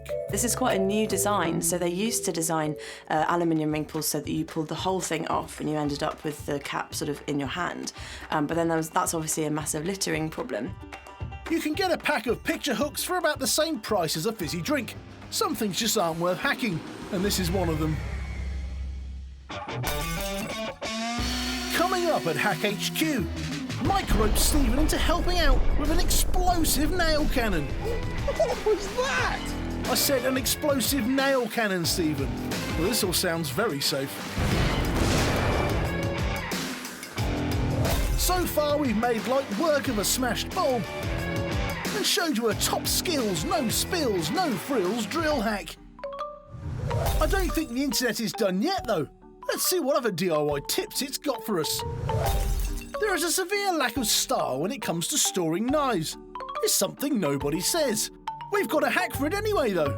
That is very clever. I like that a lot. I've got some experience with glue, but nothing as useful as this. Normally mine has been very destructive, but that is constructive and I like it. Glue guns are brilliant. I mean, I used to look at them as purely a means of getting glue out, but nowadays it's basically you can form any shape you want. This glue is made up of a tangled mass of polymers, which are tiny strand-like chemicals that all mesh together. When we add some heat to those polymers, they can all move past one another, which is why your glue flows. But when it cools down, they tend to bunch back together and you get a solid mass. But they just reform on the new shape. I think the most important part of this hack is the washing up liquid, because otherwise you've got to explain to people why you've just glued your knife into quite an attractive cage. The washing up liquid here is a great idea. It provides a barrier against the knife to stop the glue from sticking. And that's what you need, otherwise you have a gluey knife. Most hacks on this show have an element of danger to them, so it's nice to see a sensible one redress the balance slightly. A safety-conscious hit. DIY without a ladder is DI difficult. This next hack is the perfect solution for all those hard-to-reach areas. I've been there before when you're painting up high and you're on your tiptoes and you're just trying to get it, high enough. A, it's really inaccurate, and B, your calves and your feet really start to hurt after a while. So this hack kind of works pretty well, and he's pretty mobile with it. He'll have that wall done in no time.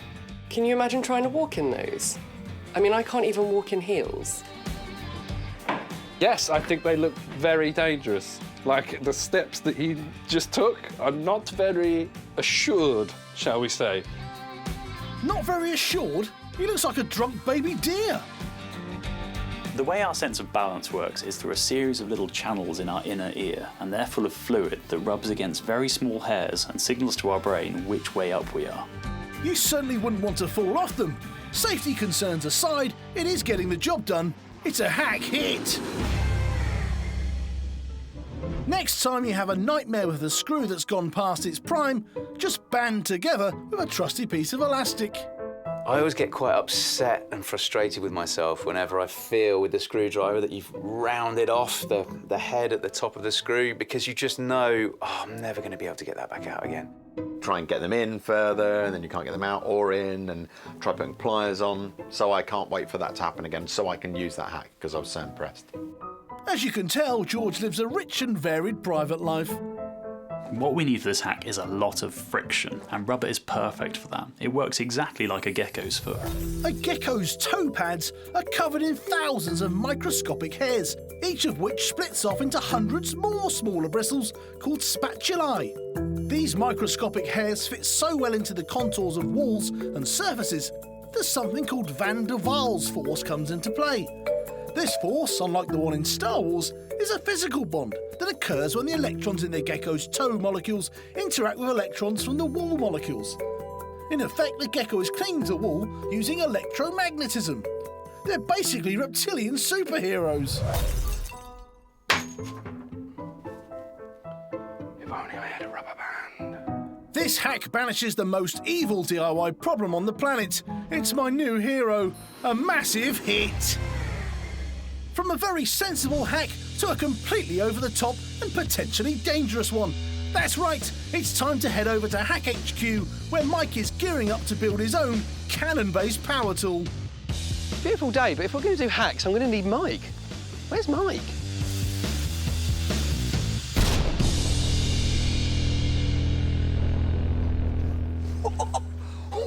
What was that? Mike! Stephen! That's a cannon. What are you doing with a cannon? Well, for this epic hack, we're going to use the mechanics of a cannon to make the ultimate DIY power tool. Sounds great, yeah? Yes, it sounds like overkill and terrifying. Cannons are the ultimate epic weapon, and they need a truly epic amount of force to fire. Right, safety glasses. Thank you. Ear defenders. Right. Let's do it. Does anyone think this is a good idea? Here it goes.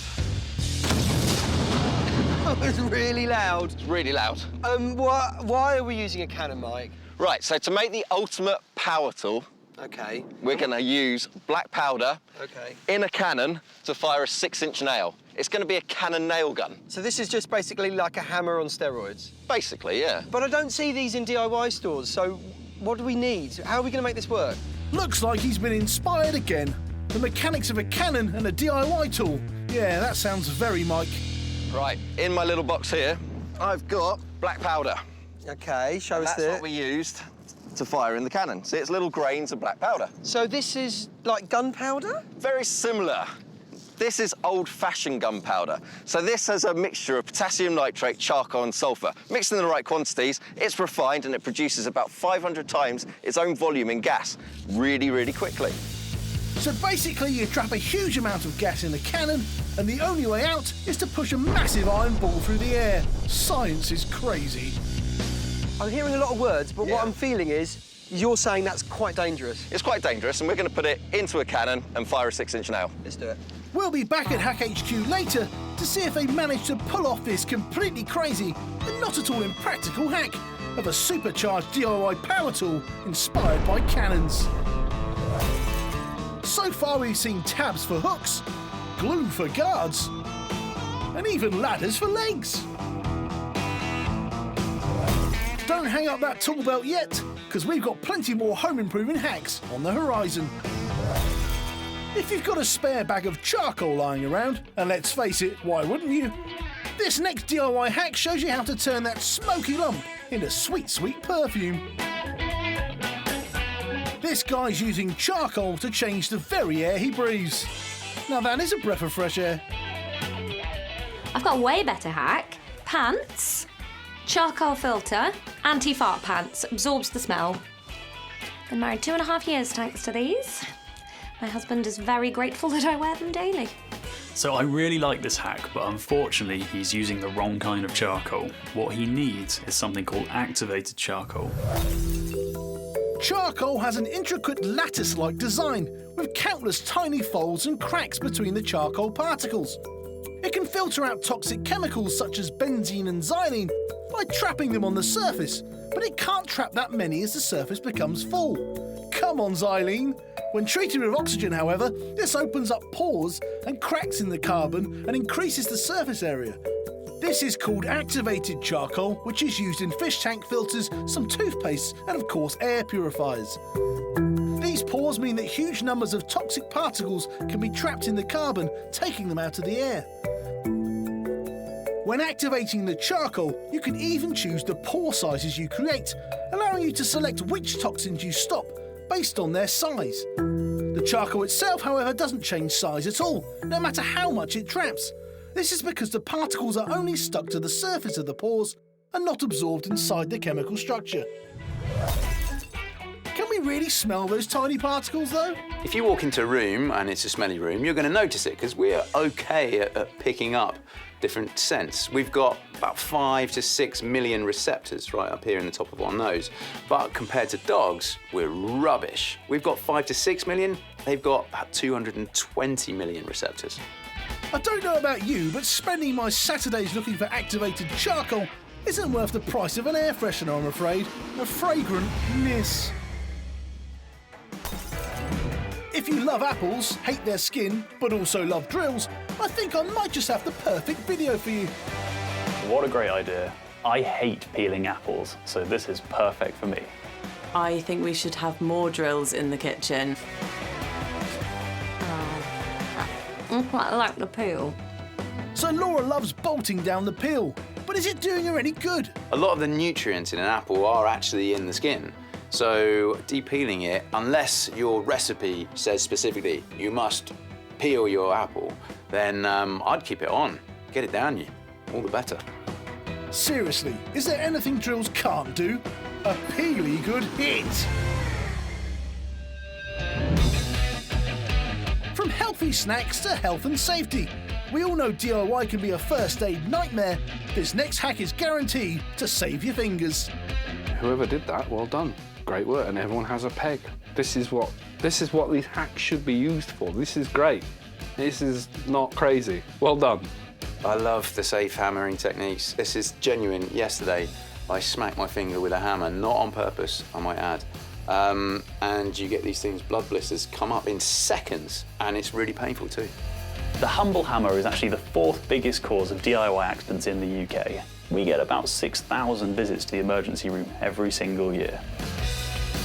When I hit my finger with the hammer yesterday, what I did was, biologically, I ruptured and damaged and split all the tiny capillaries and blood vessels that are moving blood around down there. And so what you get is bleeding. I started to bleed. But because I didn't rupture the skin, it forms this bubble that's it's actually at quite high pressure. If I were to pop that now, it'd be messy.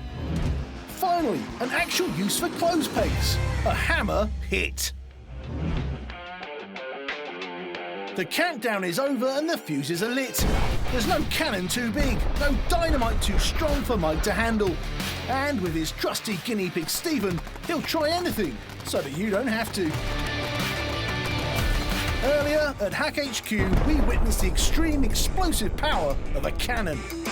Now it's time to see just how Mike is going to make this awesome weapon into a DIY hack.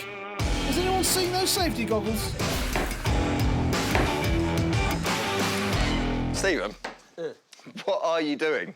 It's a life hack, Mike. Look, I'm using a hair grip to make sure that I don't hammer my fingers. Useful for people, a good hack. Pretty pathetic though, isn't it? No, it's perfect. Why would we need to use we could just use a hammer, can't we? Well, it's tiny, isn't it? OK, so what would you use? Well, I'd use a nail gun. Of course you would. Yeah, and if you put on your safety glasses... All right. I've got a professional nail gun right here. And this fires 4-inch nails into wood like that. Right. And that'll do the job we want to do then, yes? Sadly not. Why? This only fires 4-inch nails. OK. That wood is 4-inch, and what I've got to go onto it is also 4-inch. So, we need something bigger. And I've already told you that we're using a cannon, and we're going to use a cannon to fire a 6-inch nail straight into the wood. OK, and we can't do that with a nail gun? No, that only fires 4-inch. Right, so what do we need? We're going to use a lovely little cannon that I've made myself. Oh, the Nailed It 2000. That's 20 years out of date, surely. No, this is brand new. I've made this myself. Can I stop you there? You've made a cannon yourself? Yeah. How? How? Well, you get a big lump of steel, you drill it out, yeah. You put a fuse hole in, you put black powder in there to fire it, and then you get a great big nail is your ammunition. You make cannons. I made a stroganoff last week and I was genuinely proud of myself. You've made a cannon. OK, and you need this to fire... So what I've got is this big bird table, and I'm going to secure that with a clamp. There we go. So that's clamped on. I'm going to put the nail in there with the black powder, bring that up nice and close, light the fuse, bang, in it goes. Okay. Nailed it. So why black powder? Why black powder? Let me show you. That there. There's 5 grams of black powder, which we'll use inside the cannon, and I'm going to let you light it. Oh, OK. Have you ever used a blowtorch before? I've got one of those little ones that puts a caramelised edge on a tomato. It's lovely when you're doing a dinner party. Yeah, this is much bigger. OK. Yeah, OK, so what you need to do, click that button, it lights the blowtorch, and then bring it into the black powder, nice and carefully. Right. Ready for it? Yeah. OK. OK. All right. Yeah. Ah! Ooh, that seemed quite quick. It is pretty quick, yeah. So it's a propellant explosive. It propels things. It's going to propel that nail out into the wood rather than just blowing the gun up. OK, so the key thing here is it's a propellant. Yep. So we can just stand here as we do it. No. Where do we go? Pretty dangerous, so we're going to go over there behind a blast screen. Need a hair grip? I don't think we need a hair grip. OK. First thing Mike has to do is put 5 grams of black powder in, making sure it goes all the way down the pipe. finally, it's time to load in the nail, 6 inches of solid metal. Then if ever there was an epic hack that required them to retreat to a very safe distance, it's probably one that involves firing a nail from a cannon. Off you go, lads. Are we all loaded? We're all loaded, we're all set, and we're safe behind this blast screen. So this screen thing, it's like, just like a big plastic water bottle? Is this going to save us? Yeah, so I've got here a metal frame, and in front of it, polycarbonate, 10 millimetres of polycarbonate, which they say is bulletproof. Wow. Well, that sounds good, except we're not firing a bullet, are we? No. We're firing a 6-inch nail. Yeah. Are we going to be OK? We'll be fine. Shall I go and shoot it? Go for it. Yeah.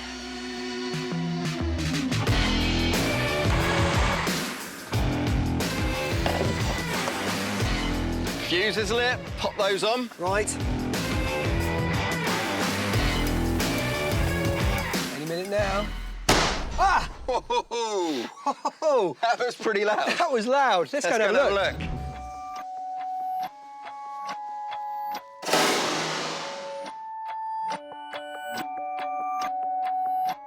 Oh! Oh my God! Look at that. That's incredible. So I'll be honest with you, Mike. When I saw that, I thought, it's not really a cannon, is it? That's just like a little bit of pipe. But that's... It's a proper cannon. It's gone right in there, and if you come over here, look at that. Yeah, I mean, it's overkill, so it's you. I mean, it's completely black here. Why is it completely black here? That's just unburnt carbon, so the deposits of the gunpowder.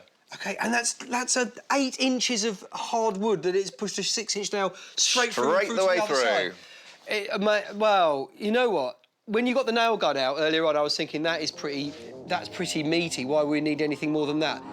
This makes the nail gun look like a pea shooter. The ultimate DIY hack, right? Yeah, I've got to be honest with you. If I want to put a nail in anything from now onwards, a hammer is not going to do the job. Can I borrow this for DIY stuff? No. That's our DIY episode nailed.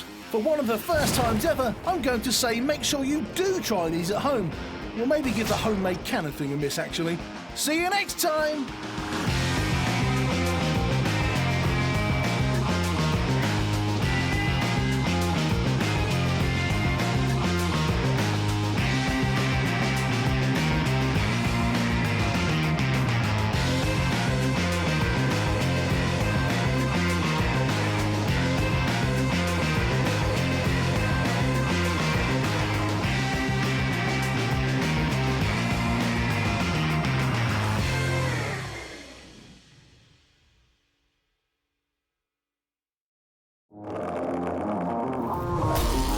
Scoured the internet to bring you the ultimate in life hacks, bonkers inventions, and crazy contraptions designed to make your life easier, more exciting, and definitely more fun.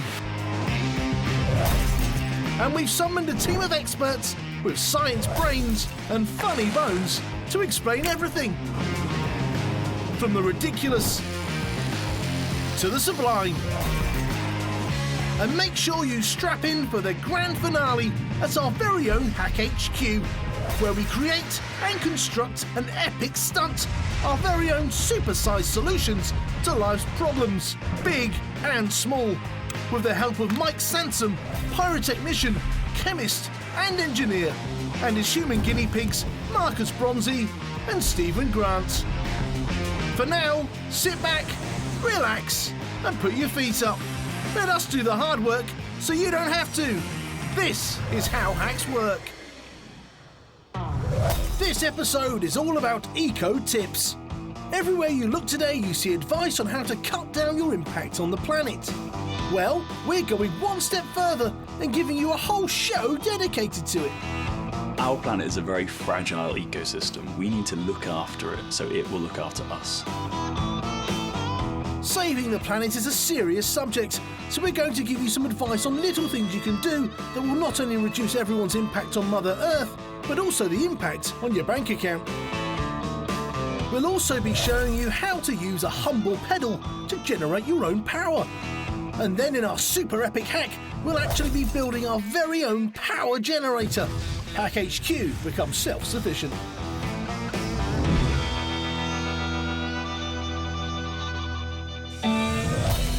If you've got a lot of balloons to blow up and want to save on helium, this hack shows you how to do it in a really, really cool way. No, seriously, you want gloves for this. OK, now take your giant balloon and carefully fill it with dry ice cubes. Now for the cool part. Take some water and pour it into the balloon. Now tell me you don't feel like a mad scientist. Now wait, and wait, and wait a bit more.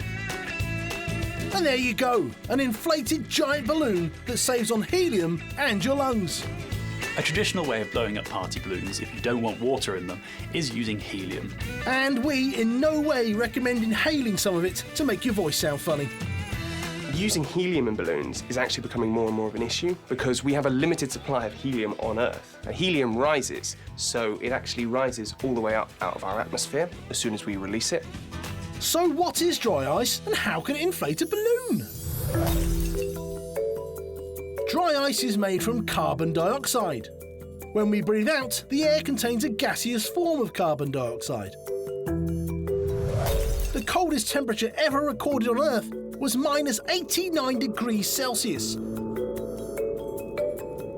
Dry ice in solid form is minus 78.5 degrees Celsius. That's pretty nippy.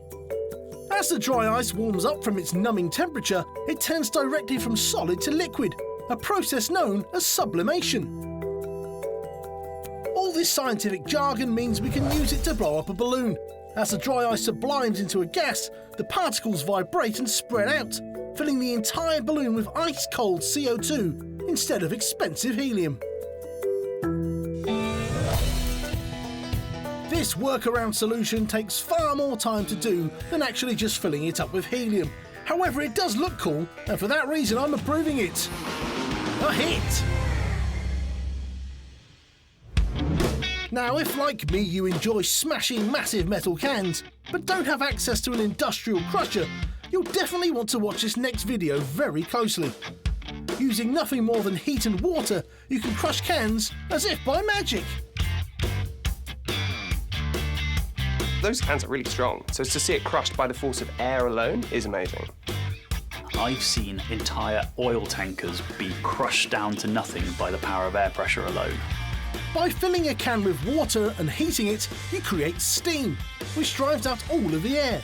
Then when you turn the can over and drop it in water, it creates a vacuum which crushes the can. Air exerts a lot more pressure than you give it credit for. We just don't notice because we're very tough when it comes to withstanding that pressure. So don't go picking a fight with air, all right? On average, we use about 200 billion cans a year. That's 6,700 every single second. So we should really be recycling.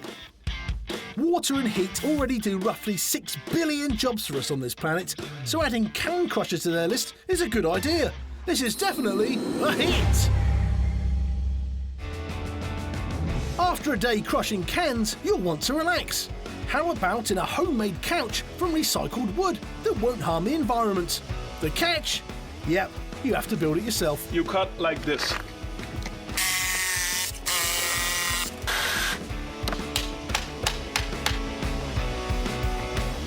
If he calls this a couch, I'd hate to see what he calls a park bench. Okay, so basically that is it. Sit down, relax, have a beer with your buddy, and if you want to make just a normal chair instead of a couch, you can just make a half-sized one, like this one over here, and then you can have 2 buddies and 3 beers. Whatever you call it, this is a cool bit of furniture that's been recycled from stuff heading to the garbage. An earth-saving hack hit. A recent study that I just made up found that every household in the world has at least 6,983 plastic bags. If you find you're running out of cupboards, drawers, and well, anything else to stuff plastic bags into, watch this next video very carefully. First, grab an empty crisp tube. If you haven't got one, go buy a tube of crisps and eat them. Safe in the knowledge that you're saving the planet. Now, with the help of a plunger, stuff as many plastic bags as you can into it. Yeah, that's it. Honestly. Last year we used 1 trillion plastic bags, which works out to be 1 million a minute. That is a huge amount of plastic. When you make plastic, it just stays on the earth for the rest of infinity, forever. It doesn't go away. A bit like those Fast and Furious movies. It is possible to recycle plastic bags, but unfortunately in most places the facilities aren't available, so they usually end up in landfill. Using this hack, for example, is a good way of making sure that we're not just throwing plastic away into the nature. Stuffing plastic bags into a cardboard cylinder might not be the most revolutionary hack in our solar system, but anything that helps control the chaos of modern living is always going to be a hack hit. Now, this next storage solution tip comes with a warning. Please, please, please make sure you clean out any chemicals before you start cutting. And now we have your interest. This entire shelf system using empty plastic bottles has student accommodation written all over it. Simply cut a massive hole in the largest side of your bottle and hey presto, a storage unit that is nearly as cheap as one from IKEA. Quick note, you don't have to make as many as this guy has. He must have a lot of underwear. I think this is a brilliant hack. Anything which uses up plastic in a cool and innovative way is great. The good thing about this is you don't always need to open the drawers. You can just unscrew the caps and pull your pants out through the hole. This really is a hack for those on a budget, or people who really, really want to feel like they live in a chemicals factory. A kind of hack hit, I suppose. Coming up later, Mike generates actual electricity using pedal power before taking everything he's learned, making it bigger and using it to blow stuff up and make cool pyrotechnics. Usual day at Hack HQ then. So far, this eco episode has already shown you how to blow up a balloon, crush huge cans, store plastic bags, and even make your own set of drawers. If that hasn't got you running for the nearest DIY shop, stick around and have a watch of the next array of eco advice. After all this hard work cutting costs and saving the planet, you're probably all hot, sweaty, and ready to jump into a nice relaxing shower. But only if you want to shower one small part of your head. This top tip is amazing if you need to wash your hair and your shower is broken. Reckon he'd need a slightly bigger bottle if he was more gifted in the follicles department. Yeah, it's, is it a hack? I really feel for this guy. He has no shower. The only thing with this clip is the guy has no hair. So it's a good hack, but the wrong person to demonstrate it. If you've ever tried to think of an eco-friendly use for your used bath water, look no further than your furry friends. Perfect. Anyway, enough of cute animals playing in the bath, back to some serious eco-friendly hacks. Boiling hot water and expensive smartphones are rarely a good combination, but this time it's actually useful. Kind of. For this hack, we're ignoring the fact he obviously has a power outlet inches away and focusing on the amazing USB interface, which is an eco-friendly way of turning scalding hot water into battery power. This can't be real. If they used an energy drink, that would work, because energy, battery, but surely with water, that just sounds like magic. Reusable cups are probably one of the last things the human race has managed to stick a USB port into, so for that reason alone this tip is impressive. The thermoelectric effect uses special conducting materials called semiconductors, and if there's a temperature gradient, so a hot point and a cold point, the charge will move from the hot point to the cold point. This is an electric current. That could be enough energy to power a smartphone. Using water to generate electricity, right? That is no new idea. That is what the Industrial Revolution was based on. If you're camping next to a roaring fire, this is a hit. If you're literally anywhere else though, it's a little bit pointless and slightly dangerous, and not actually that effective, so it's a no. From the ridiculous to the sublime now, as we head over to Hack HQ to see them actually generating electricity. And there's not a USB or fossil fuel in sight. Mike is going to be so impressed with this. There is no better eco-solution for generating electricity than using a potato. Excellent. Stephen! Mike! How you doing? I'm fine, thanks, and you are going to be so proud of me today because when it comes to our hack of generating electricity, I've done it. But what is that? It's an epic hack using potatoes. Obviously, yeah. Yeah, but look, I've used them as a battery and it's going to generate electricity. Now, get ready for this. Okay. You might not need safety glasses, but squint, it's going to be light bright. Here we go, here we go, here we go. Wow. How's that look? I'm impressed. But do you know how it works? Absolutely, yeah. What happens is the potatoes, they work... No, I've no idea. Right, so you've got potatoes there which provide an acid, an electrolyte, and then you've got a reactive metal, which is the zinc on the bolts, and a non-reactive metal, which is the copper. Right. You get an electron transfer, produces electricity, bang, on with the LED. Fabulous. And is that how we're going to do our epic hack today? No, not at all. We can't use potatoes. We need a lot more electricity because we're going to be setting off fireworks with it. That sounds like a lot of potatoes. No potatoes. So how are we going to do it then? Right. We're going to use induction, and I'm going to use you to make the induction. Right. You stick the magnet into the copper wire, backwards and forwards, right, and it produces electricity. Oh, OK. Tiny, tiny, tiny amounts. Give it a go. All right. Yeah. Here we go. Got to go as fast as possible. All right.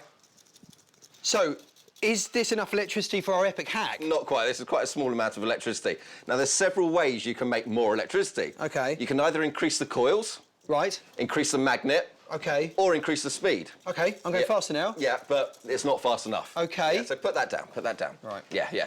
So to upscale this induction, we're going to use a dynamo. Now, a dynamo is essentially a motor like this one. Right. On the spindle that turns around, there's loads and loads of coils of wire, just like that. Yep. And then on the outside, there's magnets. So the coil spins around on the magnets, producing electricity. Look at that, much easier than a potato. Oh, right, OK. And how are we going to do that? Not we, Stephen, you.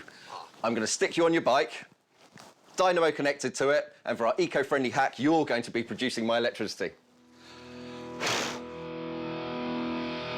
Epic. Join us later at Hack HQ, where we'll be putting Stephen through his paces to generate more than a few sparks. You don't want to miss this. We've shown you how to harness the magic of water in high degrees to varying degrees of success. And coming up, we'll be going from lots of hot water to one really hot star as we turn to the sun for some tips to brighten up your eco-friendly travel.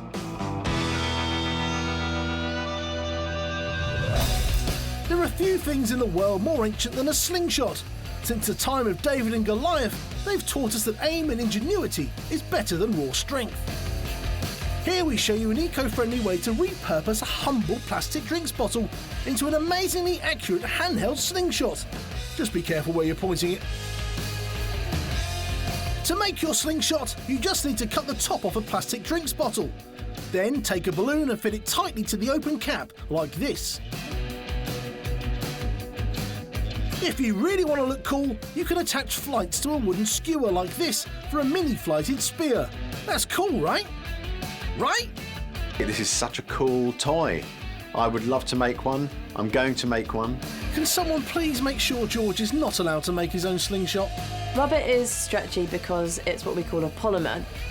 When we are pulling back the elastic, we are giving it potential energy. The rubber is then pulled back into shape is because of something called entropy, which means that the molecules actually don't want to be in this ordered state. They want to go into this messy one. With this homemade slingshot, you'll never miss. So obviously, it's a hit!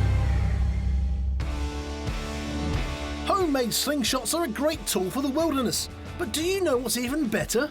A solar-powered boat! It's amazing for the environment, and you get to look ridiculously cool. Check out this clip for an amazing way to ride the waves. In less time than it takes most people to put a shelf up, this dad has found a way to keep his kids quiet for an afternoon by making a solar-powered boat. And all it took was building a boat from scratch, which is not only seaworthy, but also capable of harnessing the immense light energy of a star 150 million kilometres away. I thought this hack was amazing. This person's made this whole boat out of just some drain pipes. It's really cool. He's got a big, heavy car battery on there with, like, you know, connectors to it and his children, and it's on water. It just strikes me as really dangerous. But I would have thought, battery, water, is that not a recipe for disaster? Yeah. We get an amazing amount of power from our sun. About 1,000 watts hits a square metre of land on average, which is huge if we can harness it. With solar panels, it's not necessarily how sunny, it's how long is it sunny for. But how does a solar panel work? Inside the panel there are 2 layers of silicon, one with extra electrons making it negative, and the other with electrons taken away, making it positive. When a ray of sunshine hits the top layer, it gives energy to the silicon and releases more electrons. But now it's a bit crowded, so some of the electrons politely make their way out to this energy party via a conductor at the top. If you link the conductor up to a circuit, then these electrons flow as electricity and can be used to power objects like light bulbs, computers, and small child-sized boats. The electrons then re-enter the silicon right back where we started, ready for more light to hit. If we were able to effectively gather the sunlight that hit the Earth in just 1 hour, we'd be able to power the world for a whole year. This bright spark has conquered the rays and the waves. It's a definite hit. We've proved you can use the blinding light of the sun to power a boat. But what if you want to cool down? Well, luckily, and ironically, the sun can also help you do that. These workers decided their hats weren't doing enough work simply keeping the sun out of their eyes. So they attached solar panels to them and hung fans off them. Why doesn't every hat have this? It's great. You want to get cooler, attach a fan onto your sun hat. It makes perfect logical sense. The nice thing about solar panels is you don't need direct sunlight for them to work. Even diffuse light on a not bright sunny day is enough to get those things going. I've got quite a big head, slightly bigger than average, so I would like to make one of those, but I think I'd need to use one of those, the blades from one of those wind farm things. Don't mind a moving fan dangling in front of your face all day during work?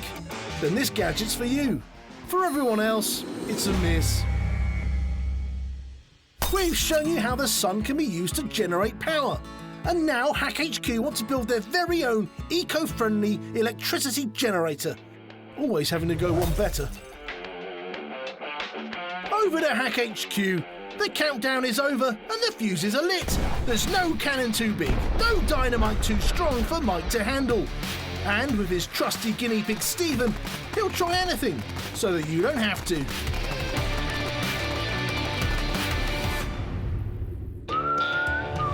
Earlier we created some serious electricity in our hack workshop, but now it's time to wave the supersized wand over it as we pull out all the stops for our money-saving super eco-hack.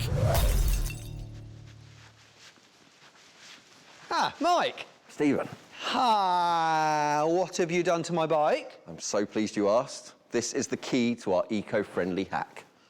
What is it? Right, so you know what we did earlier with the dynamo? Right. We've got a bigger version of that right here.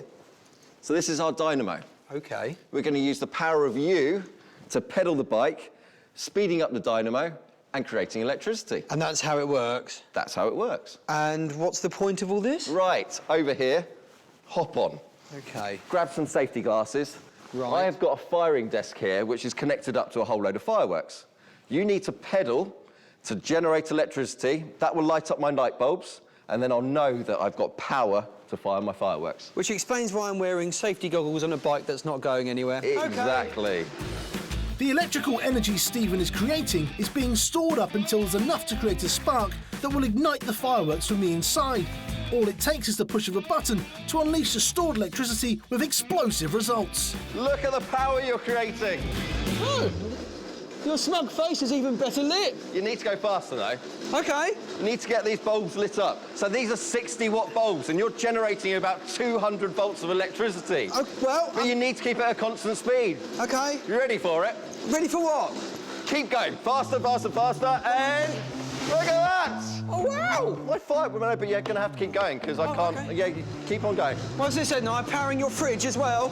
Microwave, I need to get these bulbs lit up properly. Oh, OK, I'm going. There you go! Faster, faster, faster, faster, faster. Yeah! Yeah! Are you ready for the finale? 3, 2, 1. I did that! That's amazing, yeah, excellent. Look at that, and that was proper eco, wasn't it? We didn't plug into the mains, it was just me. Exactly right, just you powering my firing system. Oh, I'm really excited about that. Well, thank you for that, Mike. I'm just pleased that I'm done for the day. No, I'm exhausted. not quite yet. Oh. Need you for one more thing. Right.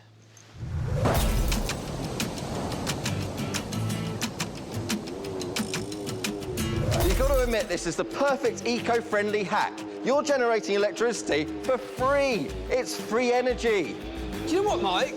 I think you're right. The fact is, you know, we could be burning fossil fuels to make electricity and ruining the environment and the planet, but by using human power, I am able to get this bike to generate essential services. It's a brilliant idea. One of the best ones ever, Mike. What do you think, Mike? Mike? Mike? Mike? Stephen, keep pedaling. I'm barely on the second episode.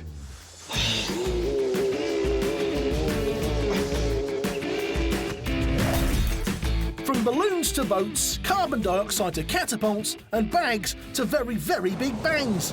We've given you all the tools you need to become eco-warriors. Go forth and save the planet.